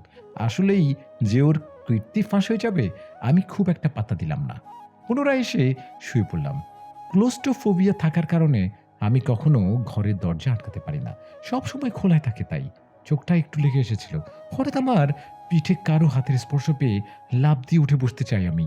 স্পর্শটা অপরিচিত। আমরা মেয়েরা খুব ভালো করে বুঝতে পারি কোন স্পর্শের কি মানে। হঠাৎ দেখলাম ঘর অন্ধকার। এতক্ষণ দরজা খোলা থাকার কারণে আমার ঘর অন্ধকার হলেও পাশের ঘরের আলো আসছিল। এখন এত অন্ধকার কেন? কে দরজা দিয়েছে? আমি চিৎকার করে দাদিকে ডাকতে গেলে একটা শক্ত হাত আমার মুখে চেপে ধরল। আমার শির দাঁড়াবে শীতল স্রোত নেমে গেল। হঠাৎ দরজার বাইরে ঠকঠক শব্দ শুনলাম। আফজাল সাহেব বাইরে থেকে চিৎকার করছে, হাশেম ভাই, আপনি নীরার ঘরে দরজা কেন দিয়েছেন? কখন গেলেন আপনি ওর ঘরে? ও বদ্ধ দরজার ভিতর থাকতে পারে না। দরজা খুলুন আপনি। দয়া করে ওর কোনো ক্ষতি করবেন না এখন হাশেম ভাই। দরজা খুলুন প্লিজ। আমি ছটফট করছি বদমাসটার বাঁধন থেকে নিজেকে মুক্ত করতে। নরকের কীটটার পৈশাচিক হাসি শুনতে পাচ্ছি আমি। কিন্তু আফজাল সাহেব আমাকে বাঁচাতে কেন চাচ্ছে এখন? আমি চিৎকার করে রুনা আন্টিকে ডাকতে চাচ্ছি। কোথায় মা তুমি? আমি বুঝতে পারলাম আমার শক্তি কমে যাচ্ছে আস্তে আস্তে। নিস্তেজ হয়ে পড়ছি আমি। বারবার চোখের সামনে রুনা আন্টির মুখটা ভেসে উঠছে। মনে হচ্ছে জ্ঞান হারাবো আমি। লোকটাও তার কাজ শুরু করতে যাচ্ছে। ঠিক এমন সময় আমার মনে হলো বাইরে ভীষণ শোরগোল। কার কণ্ঠ বুঝতে পারছি না। হাসিম লোকটাও দেখলাম একটু ভ্যাবাচাকা খেয়ে গেছে, কিন্তু তার বাঁধন এখনো শক্ত। আমার সামনে আমার পুরো দুনিয়াটা চলছে। জ্ঞান হারানোর ঠিক এক মুহূর্তে আমি দেখলাম কেউ একজন দরজা ভেঙে ঘরে ঢুকে পড়েছে। তার হাতে একটা শাবল। ঘরে ঢুকেই শাবলটা ফেলে দিয়ে তিনি চিৎকার করে উঠলেন আমার নাম ধরে। আমার মুখে এক চিলতে হাসি ফুটে উঠল। আমি ঝাপসা চোখে দেখলাম যেন আমার মা দাঁড়িয়ে আছে। সেই তার আগুন ঝরানো চোখ। আমি এবার পুরোপুরি জ্ঞান হারালাম। আমার আর কিচ্ছু মনে নেই। কতক্ষণ আমি অজ্ঞান ছিলাম আমি জানি না। অজ্ঞান অবস্থাতেই আমি একটা কল্পনার মধ্যে ঢুকে পড়ি। আমার নিজের মা আমাকে কোলে নিয়ে ঘুম পাড়াতে চাচ্ছে, আর আমি না ঘুমিয়ে শুধু তার দিকে তাকিয়ে আছি। কি রে পাগলি, ঘুমাবি না? কি দেখছিস ওভাবে ঘুরে ঘুরে? তোমাকে দেখছি মা। পরে দেখবি মাকে। এখন ঘুমাতে শোনা? না মা, আমি ঘুমাবো না। আমি ঘুমালেই তুমি আবার আমাকে এই নরকে একা রেখে চলে যাবে। কতদিন তোমাকে দু চোখ ভরে দেখি না। একটু দেখতে দাও না মা তোমাকে। একটু তৃষ্ণা মেটাই। মা খুব সুন্দর করে হাসলো। আমি অবাক নয়নে সেই হাসি দেখলাম। হাসির ধমকে মায়ের চোখ দিয়ে পানি পড়ছে। কি অপরূপ সেই দৃশ্য! আমি মাকে আরো শক্ত করে চেপে ধরতে চাই। মায়ের গায়ের গন্ধে শান্তিতে জানটা ভরে ওঠে আমার। এই যেন স্বর্গীয় এক সুখ। হঠাৎ চারপাশে কেমন কালো হয়ে আসলো। একটা হালকা ধোঁয়াতে ভরে গেল পরিবেশটা। আমার খুব ভয় করতে লাগলো। আমি কাঁপা কাঁপা গলায় বললাম, ও মা, মা তুমি কই? আমার খুব ভয় করছে মা। কই গেলে তুমি? এই তো আমি, তোর কাছে আছি আমি। দেখতে পাচ্ছিস না? আমি মাকে কোথাও দেখতে পেলাম না। তেষ্টায় আমার গলা কাঠ হয়ে যাচ্ছে। নিঃশ্বাস নিতে কষ্ট হচ্ছে। হাঁপাতে হাঁপাতে শেষবারের মতো আমি চিৎকার করে উঠলাম, মা গো মা! ঠিক তখনই আমার হুঁশ ফিরে আসে। আমার বেশ কিছুক্ষণ সময় লাগে আমি কোথায় আছি মনে করতে। কি হয়েছিল আমার? মাথা যন্ত্রণার জন্য একা ঘরে শুয়ে থাকা। হঠাৎ কারো স্পর্শে ঘুম ভেঙে যাওয়া। দরজা বন্ধ। হাসেম, হ্যাঁ, ওই পিশাচটা। এটুকু ভাবতেই আমি চিৎকার দিয়ে উঠে বসি। আমার সারা শরীর ঘামে ঝপঝপ করছে, তেষ্টায় প্রাণ ওষ্ঠাগত। আমাকে ওভাবে দেখেই রুনা আন্টি ছুটে আসলেন আমার কাছে, আমাকে জড়িয়ে ধরলেন 2 হাতে। উনি ফোঁপাচ্ছেন, এই তো আমার মা, আমি এই যে, কিচ্ছু হয়নি তোমার, আমি চলে এসেছি তো তার আগেই, এই তো আমি এখানে, কোনো ভয় নেই তোমার মা। তার গায়ের গন্ধটা এত পরিচিত লাগছে আমার, মনে হচ্ছে কত জনম জনম ধরে গন্ধটা আমার শরীরের সাথে লেপ্টে ছিল। আমি ওনাকে আষ্টে পৃষ্ঠে আঁকড়ে ধরলাম, ফোঁপানোর জন্য কথা বলতে পারছি না। কোনো রকম একটু স্বাভাবিক হয়ে বললাম, মা তুমি এসেছো মা, জানো ওই পশুটা আমার ক্ষতি। মুখ চেপে ধরলেন উনি আমার, বড় বড় নিঃশ্বাস ফেলে বললেন, তোর কোনো ক্ষতি আমি ওকে করতে দিইনি, আয় আমার সাথে। আমার হাত ধরে আয় আস্তে আস্তে। কোথায়? আগে আয়, তারপর দেখবি। আমি ওনার হাতটা শক্ত করে ধরে হাঁটতে লাগলাম ওনার সাথে। আমার শরীর বেশ দুর্বল, মাথায় অসহ্য যন্ত্রণা। উনি আমাকে হাত ধরে বসার ঘরে আনলেন। বসার ঘরে যে দৃশ্য আমি দেখলাম তা দেখার জন্য প্রস্তুত আমি ছিলাম না। আমি চোখ বড় বড় করে তাকালাম, রুনা আন্টির হাত শক্ত করে চেপে ধরলাম। আমার সারা শরীর কাঁপছে থরথর করে। হাসিম অসভ্যটাকে শক্ত রশির সাহায্যে বেঁধে রাখা হয়েছে। সে নিজেকে ছাড়ানোর জন্য আপ্রাণ চেষ্টা করছে, কিন্তু বাঁধন এত শক্ত যে নড়াচড়াও করতে পারছে না সে। পাশে আফজাল সাহেব কাচু মাছু মুখে দাঁড়িয়েছিল। রুনা আন্টিকে দেখে সে বলল, রুনা বাড়াবাড়ি করো না, তোমার কোনো আইডিয়া নেই কার সাথে কি করছো তুমি, ওনাকে চেনো তুমি, ছেড়ে দাও ওনাকে। হ্যাঁ মানছি, উনি ভুল করেছেন, তাই বলে এসব কি কথা রুনা, ছেড়ে দাও ওনাকে প্লিজ। আমি জিজ্ঞাসা দৃষ্টিতে তাকালাম রুনা আন্টির দিকে, কি হচ্ছে এসব, কিছুই বুঝতে পারছি না। রুনা আন্টি কেন বেঁধে রেখেছে ওনাকে, কিছুই মাথায় ঢুকছে না আমার। রুনা আন্টি যেন আফজাল সাহেবের কোনো কথা শুনতেই পায়নি, আমার দিকে তাকিয়ে বলল, নীরামা পা থেকে স্যান্ডেলটা খুলে নে তো। আমি ভ্রুকুচকে তাকালাম ওনার দিকে, কিছুই বুঝতে পারলাম না ওনার কথা। আফজাল সাহেবের মুখে বিস্ময় ঝুলে গেছে, আর হাসেমের কথা তো না বলাই ভালো, অসভ্যের মুখ আরো কদাকার লাগছে। কি বললাম নীরা, শুনতে পাসনি? স্যান্ডেল খুলে হাতে নে। আমি কিছু না বুঝেই যা করতে বলবো তাই করবি। এবার উনি আমাকে বলল, এবার আয় আমার সাথে। আমি তার আগেই জুতো দিয়ে পিঠা করলাম। আমি ওনাকে ফলো করছি, উনি এগিয়ে যাচ্ছে ওই পিশাচটার দিকে। যখন আমরা প্রায় কাছাকাছি ওই লোকটার, তখন রুনা আন্টি আমার দিকে ফিরে বলল, কি বললাম নীরা, শুনতে পাসনি? স্যান্ডেল খুলে হাতে নেয়। আমি কিছু না বুঝেই যা করতে বলল করলাম। এবার উনি আমাকে বলল, এবার আয় আমার সাথে। আমি ওনাকে ফলো করছি, উনি এগিয়ে যাচ্ছে ওই পিশাচটার দিকে। যখন আমরা প্রায় কাছাকাছি ওই লোকটার, তখন রুনা আন্টি আমার দিকে ফিরে বলল, নে নীরা, এবার এই স্যান্ডেলটা দিয়ে ইচ্ছা মতো মার ওই জানোয়ারটাকে, আমি আছি তোর সাথে, মার ওকে নীরা মার। বসার ঘরে হঠাৎ পিন পতন নীরবতা। হাসিম হাঁ করে তাকিয়ে আছে রুনা আন্টির দিকে। আফজাল সাহেব ছুটে এসে বলল, এই রুনা, আর ইউ ক্রেজি, কি বলছো তুমি, তোমার কোনো ধারণা আছে কি বলছো তুমি? নীরা, স্যান্ডেল ফেলে দাও হাত থেকে। ডোন্ট শাউট মিস্টার আফজাল, আমি আমার মেয়েকে অন্যায়ের প্রতিবাদ করা শেখাবো, ওর মায়ের মতো অবস্থা যেন ওর না হয়। অপরাধীকে জানার দরকার নেই আমার, সে অপরাধ করেছে, শাস্তি তাকে পেতে হবে। নীরা দাঁড়িয়ে দেখেছিস কি, কি দেখছিস? এতদিনের যত রাগ এই লোকটার উপর মিটিয়ে নে। আমার শরীর কাঁপছে থরথর করে, বুঝতে পারছি না কি করবো আমি। যতই রাগ থাকুক আমার, আমি একটা মশাও মারতে পারি না, এত নরম মন আমার। আমার অবস্থা দেখে রুনা আন্টি বলল, এই লোকটার জন্য তোর মা তোকে ছেড়ে চলে যেতে বাধ্য হয়েছে, দিনের পর দিন এ তোর মায়ের উপর অত্যাচার করেছে, আজ তোর সাথেও তাই করতে চেয়েছিল, তুই চাস না ওকে শাস্তি দিতে? হঠাৎ আমার মুখের সামনে আবার মায়ের করুণ মুখটা ভেসে উঠল, কষ্টে হাউমাউ করে কাঁদছে আমার মা। এই লোকটার জন্য আচমকা আমার শরীরে কোথা থেকে অনেকটা শক্তি এসে ভর করলো। পেছন থেকে আফজাল সাহেব চিল্লাচ্ছে, না নীরা না। আমি কারো কথা শুনতে পাচ্ছিলাম না আর, আমার মুখের সামনে শুধু আমার মায়ের মুখ। আমি চোখ বন্ধ করে এলো পাতাড়ি মারতে লাগলাম ওকে আমার স্যান্ডেল দিয়ে। হিতাহিত কোনো জ্ঞান নেই আমার, পাগল হয়ে গিয়েছি আমি আজকে। পিছন থেকে আফজাল লোকটা এসে আমাকে বাধা দিতে চাইলে রুনা আন্টি ওনাকে ধাক্কা দিয়ে দূরে সরিয়ে দেয়। হঠাৎ আমার মাথায় কি হলো আমি জানি না, স্যান্ডেল ফেলে দিলাম আমি। এক দৌড়ে যেয়ে আমাদের ভারী পিতলের ফুলদানিটা তুলে নিলাম। আমার চোখ দিয়ে আগুন ঝরছে তখন, বাস্তবিক কোনো জ্ঞান নেই আমার। আমি ছুটে যেতে থাকলাম ওই নরকের কিকটার দিকে। হঠাৎ আমার হাত চেপে ধরলেন রুনা আন্টি, আমাকে ছাড়ুন বলছি, শেষ করে ফেলবো ওকে আমি আজকে। ওর জন্য আবার সাজানো গোছানো জীবনটা শেষ হয়ে গেল, আমার মা আমাকে ছেড়ে চলে গেল, ওকে আমি শেষ করে দিব। আমি চিৎকার করছি আর কাঁপছি। রুনা আন্টি আমার হাত থেকে ফুলদানিটা ছুঁড়ে ফেলে দিয়ে আমাকে 2 হাত দিয়ে চেপে ধরলো। শান্ত হও নীরা, শান্ত হও, ওর বাকি বিচার করবে আইন আদালত, ওর যেন সর্বোচ্চ শাস্তি হয় সে কাজ আমি করব। তুমি এই কাজ করো না। হঠাৎ আমি নিস্তেজ হয়ে যাই। ওনাকে জড়িয়ে ধরে ডুকরে কেঁদে উঠি আমি। কান্না জড়িত কণ্ঠে কথা বলার চেষ্টা করি আমি। কিচ্ছু হবে না ওই বিচারে, কিচ্ছু না। আমার মা অনেক চেষ্টা করেছে, পারেনি। ওর ক্ষমতা আছে, যেভাবেই হোক ও বের হয়ে চলে আসবেই। ওর বিচার হবে না, বিচার হবে। প্রমাণ আছে আমার কাছে সব। এবার বিচার হবেই। আমি পুলিশকে খবর দিচ্ছি, তুমি শান্ত হও। কি প্রমাণ আছে তোমার কাছে Runa? Just wait and watch mister Afzal. তুমি নিজে চিন্তা করো তুমি কিভাবে বাঁচবে, কারণ তোমার শাস্তি হবে অন্যভাবে। প্রস্তুত থাকো তার জন্য। রুনা, চিৎকার করবে না, আওয়াজ নিচ্ছে। আমি রাত্রি নই, আমি রুনা। আমাকে এভাবে ভয় দেখাতে পারবে না তুমি। ঘন্টা খানেকের মধ্যে পুলিশ এসে ধরে নিয়ে যায় হাশেমকে।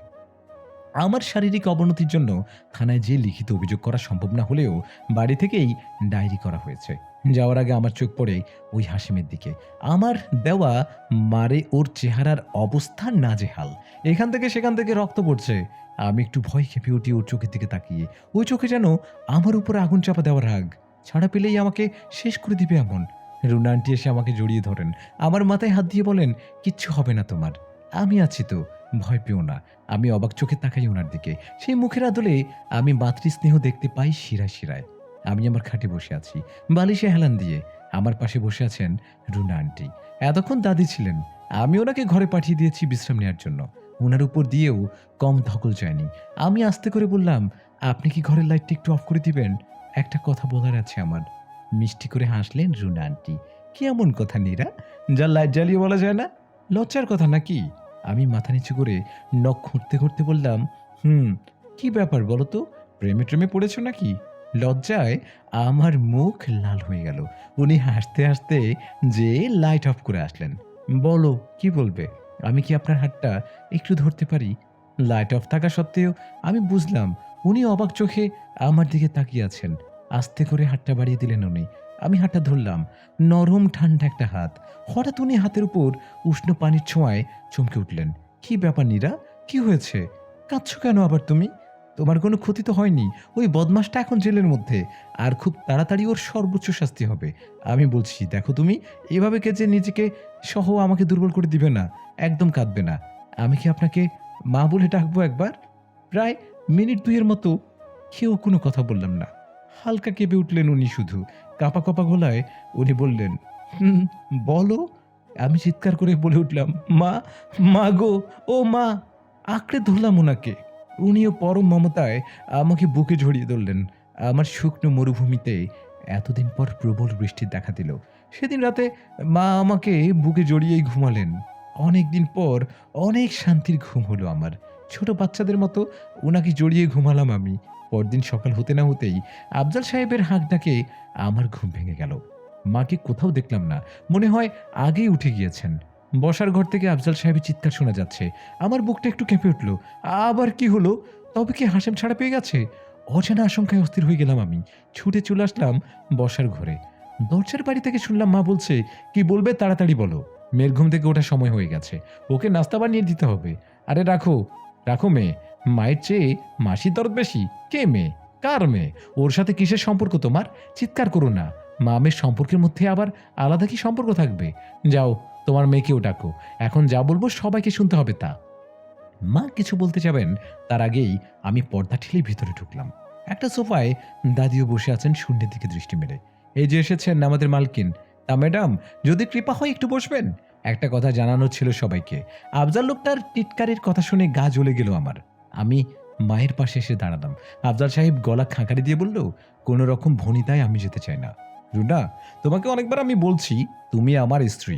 এই বাড়িতে আমি তোমাকে এনেছি, আমার কথা মতো তোমাকে চলতে হবে। কিন্তু আফসোস, আমি জানি না তোমার উদ্দেশ্য কি।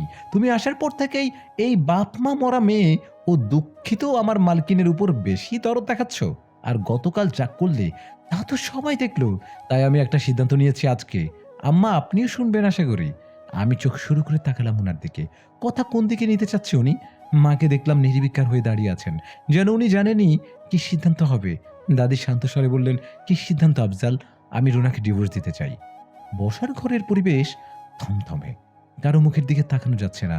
দাদি তো হতভম্ব হয়ে আফজাল সাহেবের দিকে তাকিয়ে আছেন, যেন শুনতেই পারেননি কি বলেছে সে। চোখের পাতা ফেলতেও ভুলে গিয়েছেন।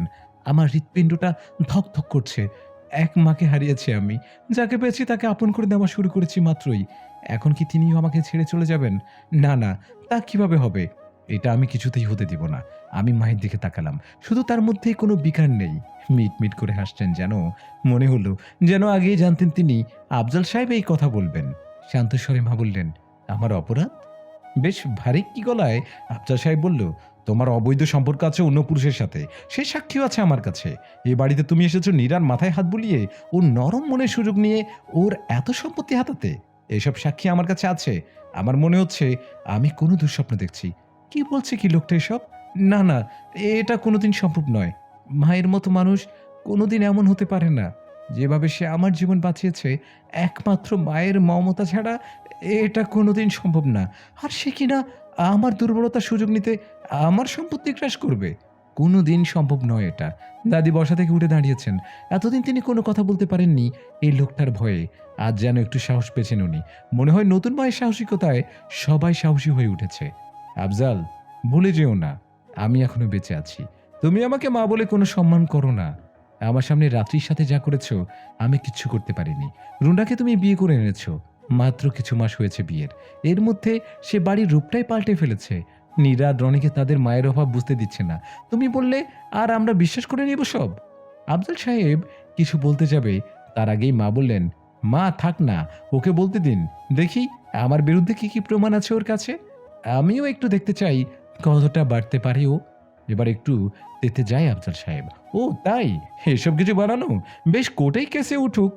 হুম, কোর্টে কেস উঠুক। ওখানে সাক্ষী আসবে, প্রমাণ হবে। তোমাকে জেলের ভাত খাইয়ে ছাড়বো আমি।" এবার মা একটু হাসলেন। হঠাৎ হাসি থামিয়ে লোকটার চোখের দিকে তাকালেন এক দৃষ্টিতে। আফজাল সাহেব চোখ নামিয়ে নিলেন। "সাক্ষী? প্রমাণ? কোর্ট? আচ্ছা আফজাল, তো এতদিন কই ছিল তোমার প্রমাণ? গতকাল তোমার ক্রাইম পার্টনারকে জেলে যেতে হয়েছে আমার জন্য।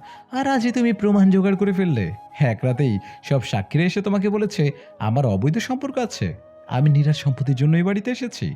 এবার একটু তোতলাতে শুরু করলো আফজাল সাহেব। "প্রমাণ অনেক আগেই পেয়েছি। তোমাকে সুযোগ দিচ্ছিলাম তুমি ভালো হও কিনা। কিন্তু না, তুমি নীরাকে উস্কাচ্ছ আমার বিরুদ্ধে, যাতে ওর বিশ্বাসভাজন হয়ে ওঠো তুমি। আর ওর ১৮ বছর হওয়ার পরপরই ওর কাছ থেকে সব সম্পত্তি নিতে পারো। এসবই তোমার প্ল্যান। তুমি এই বাড়িতে আসার আগেই সব প্ল্যান করে এসেছো। সব জেনে শুনে এসেছো এখানে। হ্যাঁ, আমাকে ফাঁসিয়ে বিয়ে করে তোমার রাস্তা ক্লিয়ার করেছো। আমি এতক্ষণ কোনো কথা বলিনি। চুপ করে ওদের কথা শুনছিলাম। কিন্তু আর থাকতে পারলাম না। একটা ছোট্ট মাথা আর কত চাপ নেবে? আমিও তো একটা মানুষ। কেন আমার জীবনটা বাকি ১০টা মেয়ের মতো স্বাভাবিক হলো না? কেন আমি বাবা-মাকে নিয়ে সুখে থাকতে পারলাম না? চিৎকার করে উঠলাম আমি। এনাফ! আর কত নাটক করবেন সবাই আমার সামনে?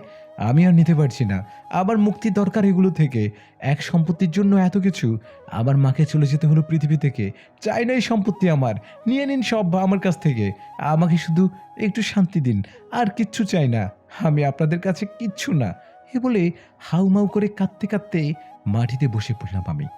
দাদি আর মা দুজন ছুটে এলেন আমাকে ধরার জন্য। আমি ওদের হাত সরিয়ে দিলাম আমার শরীর থেকে। মা একটু অবাক হয়ে বললেন, "তুমিও কি আমাকে সন্দেহ করছো নীরা? তুমিও মনে করো যে আমি সম্পত্তির জন্য এখানে এসেছি? তোমার মা হয়ে উঠতে চাচ্ছি? শুধুমাত্র তোমার সম্পত্তির জন্য মা হয়ে উঠতে চাচ্ছি? আমার মনে হওয়া না হওয়াতে কিচ্ছু আসে যায় না মা। এই পৃথিবীতে একজনই আমার আপন ছিল, আমার মা। সেই মা আমাকে ছেড়ে চলে গেল। আমার মাকে আমি খোঁজার চেষ্টা করেছি তোমার মধ্যে। আমি জানি না কি হবে আমার সাথে। আমি এখন কাউকে বিশ্বাস করতে পারি না। সবাই অবাক হয়ে আমার দিকে তাকিয়ে আছে। শুধু আফজাল সাহেবের মুখে হাসি। মনে হচ্ছে সে সফল তার কাছে। নীরা, আমি মায়ের দিকে তাকালাম। তার অসহায় মুখটা দেখে আমার ভিতরটা দুমড়ে মুচড়ে যাচ্ছে। আমি কোনোভাবে বিশ্বাস করতে চাচ্ছি না স্বার্থের জন্য উনি এমন করতে পারেন। মা, আমি একটু শান্তি চাই। এই বাড়িটা নরক হয়ে উঠেছে আমার কাছে। আমাকে এমন কোথাও নিয়ে চলো যেখানে আমার একটু শান্তি হয়। তুমি কেন যাবে? যেই বাড়িটা নরক করে তুলেছে সে চলে যাবে। উনি প্রমাণ দিবে বলেছে তো। দিক প্রমাণ, আমিও দিব। দেখি কে জেতে কে হারে। চোখ বড় বড় হয়ে যায় আফজাল সাহেবের। আমতা আমতা করে বলে, "প্রমাণ? কি প্রমাণ আছে তোমার কাছে? Just wait and watch. তোমার ভালোবাসার বন্ধু, তোমার আজীবন ক্রাইম পার্টনার মিস্টার হাসিবের কাছে যাওয়ার জন্য প্রস্তুত হও। ডিভোর্সের ব্যবস্থা করো। দেখো যাবে কি হয়। দেখা যাক কি হয়।" আমি আর বসতে পারলাম না। এক ছুটে উঠে এসে নিজের ঘরে এসে বসলাম। মাও এলেন আমার পিছু পিছু। আমাকে বসে থাকতে দেখে আমার মাথায় এসে হাত বুলিয়ে দেন। আমি ঘোলাটে দৃষ্টিতে তার দিকে তাকাই। এরপর ছোট্ট করে একটা হাসি দিয়ে বলি, আমার বিশ্বাসটা যেন আর ভেঙে না যায় মা। আমি তোমাকে হারাতে চাই না। মা আমাকে ২ হাত দিয়ে চেপে বুকে টেনে নিলেন। তার প্রতিটা নিঃশ্বাস আমাকে জানান দিচ্ছে তিনি অসৎ হতে পারেন না। বেশ কিছুদিন স্কুলে যাওয়া হয়নি। পরীক্ষার বেশি বাকি নেই। তাই আজ যেতেই হবে। মা টিফিন বানিয়ে দেবে। বাড়ির বানানো টিফিন খেয়ে বেশ অভ্যাস হয়ে গেছে আমার। আমি রেডি হচ্ছি আর মা টিফিন বানাচ্ছে। দাও নীরা, তোমার টিফিন। আমি মায়ের দিকে তাকিয়ে স্মিত হাসলাম। ঘামে ভিজে গিয়েছে রান্নাঘরে উঠে। কি ভীষণ স্নিগ্ধ লাগছে তাকে। আমি জড়িয়ে ধরি তাকে। নীরা, আজ তুমি স্কুল থেকে ফিরলে আমরা এক জায়গায় ঘুরতে যাব। আমি অবাক হয়ে তাকালাম তার দিকে। অনেকদিন স্কুলের বাইরে আর কোথাও যাই না আমি। মায়ের এই বাড়ি ছেড়ে বেরোনো নিষিদ্ধ ছিল। আফজাল সাহেবও কোনোদিন বের হননি আমাদের নিয়ে। তাই ঘুরতে যাওয়ার কথা শুনে আনন্দে ভরে ওঠে মনটা। সত্যি মা, কোথায় যাব আমরা? দেখি কোথায় যাওয়া যায়। তবে আর কাউকে নিব না। শুধু তুমি আর আমি। তোমার ছুটির পর আমি স্কুল গেটে দাঁড়াবো। ওখান থেকে নিয়ে যাব তোমাকে। আমি ভীষণ খুশি হই। ঘুরতে যাওয়া যে কত আনন্দের! সেই আনন্দ তো ভুলতেই বসেছিলাম। আমি মায়ের কপালে একটা চুমু এঁকে বেরিয়ে যাই। ক্লাস শেষ হওয়ার সাথেই খুশিতে নাচতে, নাচতে বেরিয়ে আসি আমি। একটু ভয়ও করে। আফজাল সাহেব যে ধুরন্ধর মানুষ, মাকে আসতে দেয় কিনা কে জানে। তবে গেটের বাইরে মাকে দাঁড়িয়ে থাকতে দেখে দুশ্চিন্তা দূর হয় আমার। আমাকে দেখে মা হাত নাড়ে। আমিও হাত নাড়াই। মা ইশারা করে একটা রিকশাতে উঠতে। মা, কোথায় যাচ্ছি আমরা? New market. হঠাৎ নিউ মার্কেটে কেন মা? আজ সারাদিন শপিং করবো আমরা। অনেক মজা হবে। শপিং করতে কার না ভালো লাগে? আজ তো খুশি আর খুশি। অনেক অনেক শপিং করলাম আমরা। বলতে গেলে সব আমারই কেনাকাটা। মা তেমন কিছু কিনল না। রনিয়ার দাদির জন্যও নেওয়া হলো। মা, এত যে কেনাকাটা করলাম, কারণটা কি? কেন নীরা? কেনাকাটা করতে কি কোনো উপলক্ষ লাগবেই? না, তবুও। কিন্তু আমার সব টাকা তো আফজাল সাহেবের কাছে। দিল সে তোমাকে এত টাকা, তার দেওয়া লাগবে কেন? এগুলো সব আমার নিজের জমানো টাকা থেকে না। এত টাকা তুমি খরচ করলে আমার জন্য? বারে, আমার মেয়ের জন্মদিন সামনে, আর আমি একটু কেনাকাটা করব না? আমি তো আরো এক প্রস্ত অবাক হলাম। তবে কি এসব আমার জন্মদিনের জন্য? ভুলেই তো বসেছিলাম প্রায় জন্মদিনের কথা। মা ঠিকই মনে করে রেখে দিয়েছে আমার জন্মদিন। তোমার মনে আছে মা? মেয়ের জন্মদিন, মায়ের কথা মনে থাকবে না তো কার থাকবে? খুশিতে চোখে পানি চলে আসে আমার। এত আনন্দ লাগছে কেন আজ আমার? তবে নীরা, এখন কিন্তু তোমাকে আরো বেশি শক্ত হতে হবে। নিজেকে তৈরি করতে হবে সব পরিস্থিতি মোকাবিলা করার। কি বলছো মা এসব? আমি এগুলো কেন করতে যাব? 18 বছর বয়স হচ্ছে তোমার। 18 বছর হলেই সব সম্পত্তি তোমার নামে চলে আসবে। তখন আফজাল সাহেব সহ আরো অনেকের নজর পড়বে এদিকে। তোমাকে সব বুঝে নিতে হবে, আঁকলে রাখতে হবে। আমি ভয়ে ঢোক চাপলাম। এসব কিভাবে করে?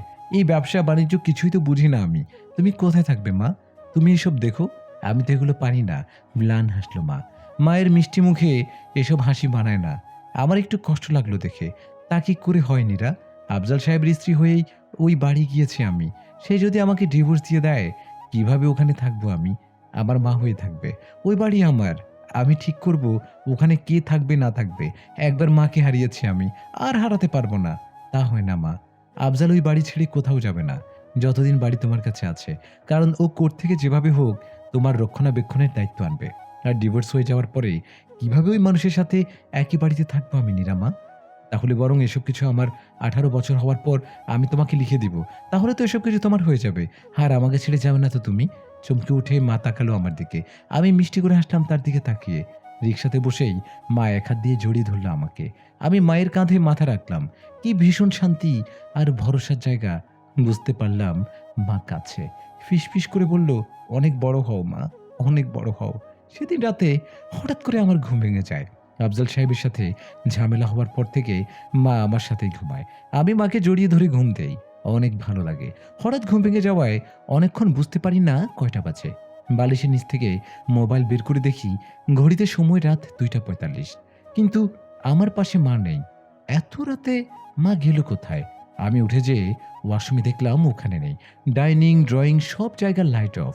একটু দুশ্চিন্তা হলো আমার। কারণ আফজাল নামক লোকটা, একটুও ভরসা করি না আমি তাকে। আস্তে আস্তে পা টিপে টিপে হাঁটতে লাগলাম আমি। মনে হলো একবার মাকে ডাকি চিৎকার করে। পরে মনে হলো থাক, কি দরকার, বাকিদের ঘুম ভেঙে যাবে। হঠাৎ খেয়াল করলাম আফজাল সাহেবের ঘরের লাইট জ্বলছে। এত রাতের লোকটা লাইট জ্বালিয়ে কি করে? আমি আস্তে আস্তে হেঁটে তার ঘরের সামনে এসে দাঁড়ালাম এবং তখনই অবাক হয়ে খেয়াল করলাম আমার মায়ের স্যান্ডেল জোড়া ঘরের বাইরে। মানে মা এই ঘরে? তারা দুজন এখনো বৈধ সম্পর্কে আছে। এভাবে স্বামী স্ত্রীর ঘরের সামনে এসে আড়ি পাতা মোটেই ভালো কথা না। কিন্তু সমস্যাটা সেখানেই। দুজন দুজনকে দেখতে পর্যন্ত পারে না এখন। ডিভোর্সের কথা পর্যন্ত উঠেছে। এত রাতে দরজা বন্ধ অথচ লাইট জ্বালিয়ে কি কথা তাদের? একটু উসখুস করতে থাকি আমি। ভিতরের কথা শোনা কি ঠিক হবে নাকি হবে না? একবার ভাবলাম থাক চলে যাই। হয়তো নিজেদের মধ্যে সব ঠিক করে নিচ্ছে তারা। তাহলে তো ভালোই হয়। মা এখানেই থাকবে। কোথাও যাবে না আমাকে ছেড়ে। চলে আসছিলাম ফিরে। হঠাৎ করেই মায়ের একটা কথা শুনে থমকে দাঁড়াই আমি। আমার হাত পা কেঁপে উঠল থরথর করে। আমি কি ঠিক শুনলাম? নীরার মা মারা গেল। কিভাবে আফজাল? আমি দম আটকে চুপচাপ দাঁড়িয়ে আছি। যেন নিঃশ্বাস ছাড়লেই কেউ টের পেয়ে যাবে। মা মা মা মানে জানো না তুমি রাত্রি আত্মহত্যা করেছে? ভয় পাচ্ছ কেন আফজাল? হ্যাঁ আমি জানি। কিন্তু তোমার মুখ থেকে একটু শুনি। কেন আত্মহত্যা করল সে? কেন করেছে সে? আমি কি জানি? মহিলা মানুষ। শেষের দিকে পাগল হয়ে গিয়েছিল। আর পাগল কি না করে? আচ্ছা, তাই নাকি? তবে আমি যতদূর জানি, রাত্রি তো তার পরের দিনই তোমার আর তোমার ওই অসভ্য বন্ধু হাসেম ভাইয়ের মুখোশ টেনে ছেড়ে দিতে চাচ্ছিল। এর আগ পর্যন্ত তার কাছে কোনো প্রমাণ ছিল না। তাই তোমাদের কোনো অপরাধ প্রমাণিত হয়নি। তোমরা জেল থেকে বেরিয়ে গিয়েছ। কিন্তু সেদিন সে এমন কিছু প্রমাণ হাতে পেয়েছিল, যার দ্বারা তোমাদের কঠিন থেকে কঠিনতর শাস্তি হতে পারত। এতদিন সে সব মুখ বুজে সহ্য করলো বাচ্চা দুইটার জন্য। আর যখনই সে হাতে প্রমাণ পেল, তখনই সে আত্মহত্যা করলো। এটা কি সত্যি আত্মহত্যা নাকি সুপরিকল্পিত মাথার হত্যা? আমার চোখ দিয়ে টপ টপ করে পানি পড়তে থাকে। এইসব সে কি শুনছি আমি হঠাৎ করে? আমার কেন জানি মনে হলো আমার এই মাও হয়তো কোনো বিপদে পড়তে চলেছে। কারণ আফজাল লোকটা অত্যন্ত ধুরন্ধর। ও ওর স্বার্থের জন্য পারে না এমন কোনো কাজ নেই। আমি এখন কি করব? কি বলছো এসব তুমি? রাত্রি এসব করেছে? আমি কিছু জানতাম না তো। আহারে! একটু শব্দ করে হাসলো মা। এরপর বেশ চড়া গলায় বলল, ও তাই নাকি? তুমি কিছুই জানতে না? কিন্তু তোমার মা তো জানতো। তাকে রাত্রি সবকিছু বলেছিল। আচ্ছা, এমন কি হয়েছিল যে তোমার মা তোমাকে জানিয়ে দেয় রাত্রির প্ল্যান? তোমাকে ওকে থামাতে বলে আর তুমি চিরদিনের জন্য ওকে থামিয়ে দিলে? মা একটু থামলেন কথাটা শেষ করে। ওপাশ থেকে পিন পতন নীরবতা। কেউ কোনো কথা বলছে না। আমার হাত পা অসাড় হয়ে গিয়েছে। হাঁটলে হাঁটলে চেয়ার ধরে দাঁড়াই, না হলে মাথা ঘুরে পড়ে যাব মনে হচ্ছে। এর মধ্যে আমার মাকেও টেনে এনেছে রুনা। আচ্ছা শুনলাম তো সব। আর কিছু বলার আছে তোমার? বলে বিদায় হও। আমার ঘুম পাচ্ছে। সবার ঘুম হারাম করে দিয়ে এত শান্তির ঘুম তো তোমাকে ঘুমাতে দিব না আফজল সাহেব। তোমার আর তোমার মায়ের সব কীর্তি আমি ফাঁস করে দিব। কি করবে তুমি? কি করার ক্ষমতা আছে তোমার? তুমি রাত্রির মতো সুন্দরী নও যে ওর সাথে যা করতে পারছি তোমার সাথেও পারবো। তোমাকে তো আমি ডিভোর্স দিয়ে এই বাড়ি ছাড়া করব। নীরার কাছ থেকে সব সম্পত্তি হাতাবো। এরপর ওর মায়ের সাথে যা হয়েছে ওর সাথেও তাই হবে। আর বাড়াবাড়ি করলে ওর মায়ের মতো অবস্থা হবে। রাত্রিকে কিভাবে মারলে আফজাল? রাত্রিকে কিভাবে মারলে তুমি আফজাল? ওয়েল, সব যখন জেনে গিয়েছো তখন বলতে কি সমস্যা? এমনিও তোমার কি যা করার ক্ষমতা আছে? কোনো প্রমাণ তো দেখাতে পারবে না। হ্যাঁ, আমি আর আমার মা মিলে রাত্রিকে মেরেছি। রাত্রি বেশি চালাকি করতে গিয়েছিল। দিনের পর দিন চুপ করে থাকার নাটক করে সব প্রমাণ জোগাড় করে। তাই তো ওকে থামিয়ে দিতে বাধ্য হলাম। সেদিন রাতে নীরা আর রনি ঘুমিয়ে গেলে রাত্রিকে মা ডেকে আনেন ভালো কথা বলে। এরপর ওকে মেরে ফেলে ফ্যানে ঝুলিয়ে দিই আমরা, যাতে করে এটা আত্মহত্যা মনে হয়। আর হলো তাই। কেউ বুঝতে পারল না। আমি আর মা কান্নার নাটক করে পোস্টমর্টেম করতে বাধা দেই। ব্যাস, কাহিনী শেষ। শুনলে সব? আর কিছু বলতে চাও? তোমাকে এই বাড়ি থেকে খুব তাড়াতাড়ি দূর করে দেওয়ার ব্যবস্থা আমি করব। নীরা বোকা, একটু রাগী, কিন্তু ভীষণ বোকা। তার মনে তোমার জন্য সন্দেহ সৃষ্টি করব। ও নিজেই চাইবে তোমাকে বাড়ি থেকে বের করে দিতে। আমি মেঝেতে বসে পড়লাম। এতদিন আফজাল লোকটার জন্য আমার একরাশ ঘৃণা ছিল। আমি জানতাম যে ওর জন্য আবার মা আমাকে ছেড়ে চলে গেছে। কিন্তু আজ আমি কি শুনলাম? ও আমার মাকে মেরে ফেলেছে। আর দাদি? দাদি কিভাবে এই কাজ করলো? আমার মনে হচ্ছে আমি কোনো দুঃস্বপ্ন দেখছি। না, না, দাদি কিভাবে এই কাজ করবে? উনি তো অনেক ভালোবাসতেন আমার মাকে। কিন্তু নিজের কানকে অবিশ্বাস করব কিভাবে? কে এই বাড়ি থেকে দূর হয় সে তো সময় বলবে আফজাল সাহেব। তোমার সময় হয়েছে তোমার বন্ধুর কাছে চলে যাওয়ার। সাথে তোমার মাকেও নিয়ে যাবে। এরপর তোমাদের শাস্তি নির্ধারণ করবে উচ্চ আদালত। ঘর কাঁপিয়ে হাসলো আফজাল। হাসির শব্দে আমার শির দাঁড়া বেশ শীতল স্রোত নেমে গেল। আমার এখন ইচ্ছা করছে ছুটে যেয়ে ওকে শেষ করে ফেলি। কিন্তু কিন্তু এখন আমাকে ওর হাত থেকে এই মাকে বাঁচাতে হবে। ও একটা খুনি। ও সব কিছু করতে পারে। কিন্তু এই বদ্ধ ঘরের মধ্যে আমি এখন ঢুকবো কিভাবে? কি করবে তুমি? কিচ্ছু করার ক্ষমতা তোমার নেই। সব খবর নিয়েই তো দেখছি এই বাড়ি এসেছো। তবে কি তুমি রাত্রির আত্মা? মেয়েকে বাঁচাতে নতুন রূপে এসেছো? ঘর কাঁপিয়ে হাসলো আবারও আফজাল। মনে হচ্ছে মায়ের কথায় খুব মজা পাচ্ছে সে। তাই নাকি? কিচ্ছু প্রমাণ নেই আমার কাছে? এই যে টেপ রেকর্ডার, এতক্ষণ তুমি যা যা বলেছ সব এখানে রেকর্ড করা আছে।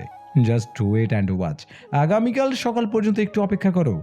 এরপর কাল সকালে কোথায় তোমরা যাও সেটা পুলিশ ঠিক করবে। আমি চমকে উঠি।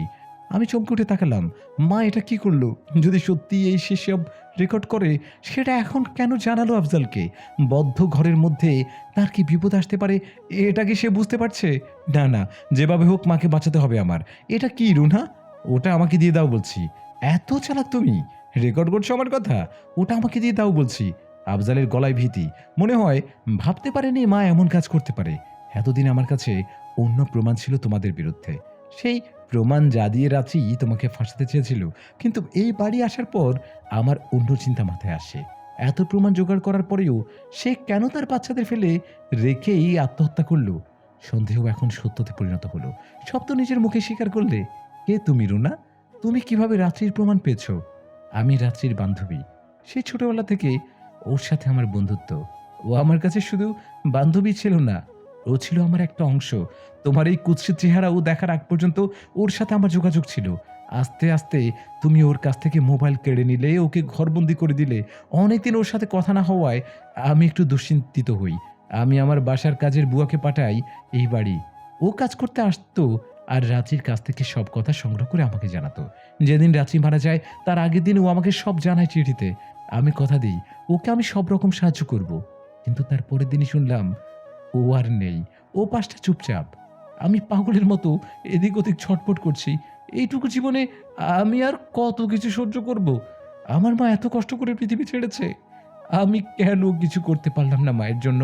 তবে কি এই মাকেও আমি বাঁচাতে পারবো এই নরপশুটার হাত থেকে? এই নরপশুটা আসলে একটা জঘন্য।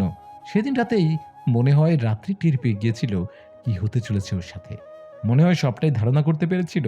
তাই রাতে ও সব প্রমাণ সহ আমার নামে একটা চিঠি লিখে চিলেকোঠার ঘরে রেখে আসে, যেখান থেকে বুয়া সব সংগ্রহ করতো আগেই। সেদিনও সেদিনও রাত্রি মারা যাবার পর ওসব এনে বুয়া আমার কাছে দেয়। ও, তুমি প্ল্যান করে এবারে এসেছো তাহলে? তা বলতে পারো রাত্রি একদিন আমার জীবন বাঁচিয়েছিল। সেদিন আমি ওকে কথা দিয়েছিলাম আমার জীবনের বিনিময়েও যদি হয় আমি ওকে সাহায্য করব। কিন্তু আফসোস, ওকে তো সাহায্য করতে পারলাম না। তবে ওর কলিজার টুকরো মেয়েটাকে আমি বাঁচাবো। যেভাবেই হোক আমি বাঁচাবো ওকে। এই নোংরা লোকগুলোর হাত থেকে ওকে বাঁচাবো আমি। তুমি কি চাও রুনা? তুমি যা চাও তোমাকে আমি তাই দিব। নীরার কাছ থেকে সব সম্পত্তি হাতানোর পর তোমাকে আমি অর্ধেক সম্পত্তি দিব। কেউ কিচ্ছু জানবে না। তোমার কোনো ধারণাই নেই ওর নামে কত কোটি টাকার সম্পত্তি আছে। তুমি সব পাবে। তুমি কি ভেবেছো আমি জেলে চলে গেলে নীরা তোমাকে কানাকুড়ি কিছু দেবে? নিজের জীবনটা কেন নষ্ট করবে একটা এতিম মেয়ের জন্য? ভাবো রুনা, ভাবো। আমি নিঃশ্বাস আটকে দাঁড়িয়ে আছি। মা কি সিদ্ধান্ত নেবে? তবে কি মা কি আফজাল সম্পত্তির লোভ দেখিয়ে আমার বিরুদ্ধে ষড়যন্ত্র করবে? মা কি তাতে রাজি হবে? আর মা আমার মায়ের বান্ধবী, এত কাছের বান্ধবী যে নিজের জীবন বিপন্ন করে শুধুমাত্র আমাকে বাঁচাতে এখানে এসেছে। সম্পত্তির লোভ আমি কোনোদিন করি না আফজাল। আমার কোনোদিন সন্তান হবে না। তাই আমার প্রথম স্বামী আমাকে ডিভোর্স দিয়েছে। এখানে এসে আমি সন্তান পেয়েছি। নীরা আর রনিকে পেয়েছি। আর কিচ্ছু চাই না আমার। কিন্তু আমার যে চাই রুনা। তুমি কি ভেবেছো সবকিছু এতটাই সোজা? তুমি কি টেপ রেকর্ডারটা আমাকে দিয়ে দেবে? নাকি এই ঘরেই নিজেকে শেষ করে দেবে যেটা রাত্রির সাথে হয়েছে? আমি হতভম্ব হয়ে গেলাম। কি করবে আফজাল? মাকে মেরে ফেলবে? ওর দ্বারা কিচ্ছু অসম্ভব না। না না, এভাবে বসে থাকা যাবে না। কিছু একটা আমাকে এখন করতেই হবে। আমি এদিক ওদিক করছি মাকে বাঁচানোর জন্য। ছাড়ো বলছি আফজাল, আমাকে ছাড়ো। আমি কিন্তু চিৎকার করব। চিৎকার করো। কেউ তোমাকে বাঁচাতে আসবে না। দোতলা থেকে চিৎকার নিচতলায় যাবে না। কোনো কাজের লোক আসবে না। মাও কিছু করবে না। আর নীরা, ওর কিচ্ছু করার নেই। ভিতর থেকে দস্তাদস্তির শব্দ পাওয়া যাচ্ছে। আমি কাকে ডেকে আনবো? আমার মাথায় কিচ্ছু আসছে না। আমি কোনো কিছু না ভেবেই জানালা দিয়ে উঁকি দিলাম। আমার চোখ বড় বড় হয়ে গেল ভিতরের দৃশ্য দেখে। মায়ের গলা আফজাল এক হাত দিয়ে টিপে ধরে রেখেছে, আরেক হাত দিয়ে টেপ রেকর্ডারটা ছিনিয়ে নেওয়ার চেষ্টা করছে। মা নিজেকে ছাড়ানোর আপনার চেষ্টা করছে। কিন্তু আফজালের মতো একজন শক্তপোক্ত লোকের হাত থেকে নিজেকে ছাড়ানো কি সহজ কথা? কিন্তু কোনোভাবেই মা টেপ রেকর্ডারটা হাতছাড়া করছে না।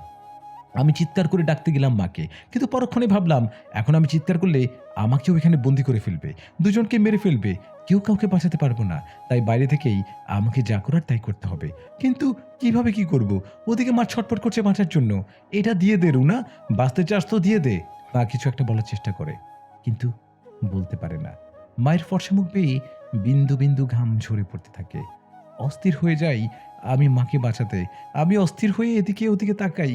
হঠাৎ আমার চোখ যায় পাশে ইনডোর প্ল্যান্টের মাটির উপর রাখা পাথরের টুকরোর দিকে। এক চিলতে হাসি ফুটে ওঠে আমার ঠোঁটে। আল্লাহ সঠিক সময়ে সঠিক জিনিস হাতের কাছে এনে দেন। দৌড়ে যেয়ে বেশ কয়েক টুকরো পাথর তুলে নেই হাতে। আবার ফিরে আসি জানালার কাছে। মায়ের অবস্থা তখন করুণ, কিন্তু কোনোভাবেই টেপ রেকর্ডারটা হাতছাড়া করেননি এখনো। আমি আর দেরি করলাম না। নিজের সর্বোচ্চ শক্তি দিয়ে হাতের পাথরগুলো ছুঁড়তে লাগলাম আফজাল নামক নর পশুটার দিকে। বেশ কিছুক্ষণ কোনো সাড়া শব্দ হয় না। ওদিকে হতভম্ব হয়ে দাঁড়িয়ে আছে দুজন। কেউ ভাবতে পারেনি আমি এখানে আসবো। কপাল ফেটে গল গল করে রক্ত পড়ছে আফজালের। সে মায়ের গলা ছেড়ে দিয়ে কপালে হাত দিয়ে অবাক হয়ে তাকিয়ে আছে আমার দিকে। তার চোখে ভয় আর রাগ। বাঁধন আলগা হতেই মা খক খক করে কাশতে শুরু করলো। আমি চিৎকার করে বললাম, মা বেরিয়ে আসো, এক্ষুনি বেরিয়ে আসো, না হলে ও শেষ করে দিবে তোমাকে। মার এক মুহূর্ত দেরি করলো না। দরজা খুলতে গেলেই আফজাল আবারও চেপে ধরতে গেল তাকে। মা এবার তার সর্বশক্তি দিয়ে ওকে ধাক্কা দিয়ে ফেলে দিল। বেরিয়েই বাইরে থেকে দরজা লাগিয়ে দিল। আমি ছুটে যেয়ে মাকে জড়িয়ে ধরলাম। মা আমাকে জড়িয়ে ধরলো। এরপর দুই গালে আমাকে অজস্র চুমু দেওয়া শুরু করলো মা। মা উপরের দিকে তাকিয়ে জোরে জোরে বলতে লাগলো, রাত্রি রে, তুই আমাকে আমার জীবনের শ্রেষ্ঠ উপহার দিয়ে গিয়েছিস। আমার মেয়ে আমাকে আজ বাঁচিয়েছে। আমার আর কিচ্ছু চাই না, কিচ্ছু না। আমি মাকে শক্ত করে চেপে ধরে রাখলাম, যেন ছেড়ে দিলে এই মা চলে যাবে। ওদিকে আফজাল জোরে জোরে শব্দ করছে দরজায়, এই কে আছিস, খোল দরজা খোল, শেষ করে দিব সবাইকে। তার চিৎকার এতক্ষণে কানে যায় দাদির। মহিলা ছুটে এসেছে ছেলেকে বাঁচাতে। দরজার সামনে আমার মায়ের রণমূর্তি দেখে ভয় পেয়ে চুপ হয়ে যায় সে। হয়তো বুঝতে পেরেছে তাদের সময় শেষ। আমি লাল টকটকে চোখে তাকাই তার দিকে। আজ এই মহিলার জন্য আমার মা আমাকে ছেড়ে চলে গেছে। এতদিন ভালো মানুষের মুখোশ পরে আমাদের সামনে ঘুরছিল। আমি ছুটে যেয়ে ওনার ঘর থেকে রনিকে তুলে কোলে নিয়ে আসি। এদের কাউকে আর বিশ্বাস করি না আমি। হাশেম আর আফজালের মায়ের দুইজনের 12 বছর করে সশ্রম কারাদণ্ড হয়েছে, আর আফজালের হয়েছে মৃত্যুদণ্ড। কোর্টে চিৎকার করে কাঁদছেও। আমার কলিজাটা ঠান্ডা হয়ে যাচ্ছে সেই কান্না থেকে। আজ এতদিনের করা অপরাধের শাস্তিও পাবে। আমি একবার উপরের দিকে তাকাই, আর একবার আমার মায়ের দিকে তাকাই। আজ সত্যি সত্যি আমার মনে হচ্ছে আমার মাই নতুন রূপে আমার কাছে এসেছে আমাকে বাঁচাতে। মা মিটিমিটি করে হাসছেন আমার দিকে তাকিয়ে। হাত বাড়িয়ে ডাকলো মা আমাকে। আমি তার বুকে যেয়ে ঝাঁপিয়ে পড়ি। না, তিনি আমার সৎ মা না, তিনি আমার মা, আমার নিজের মা।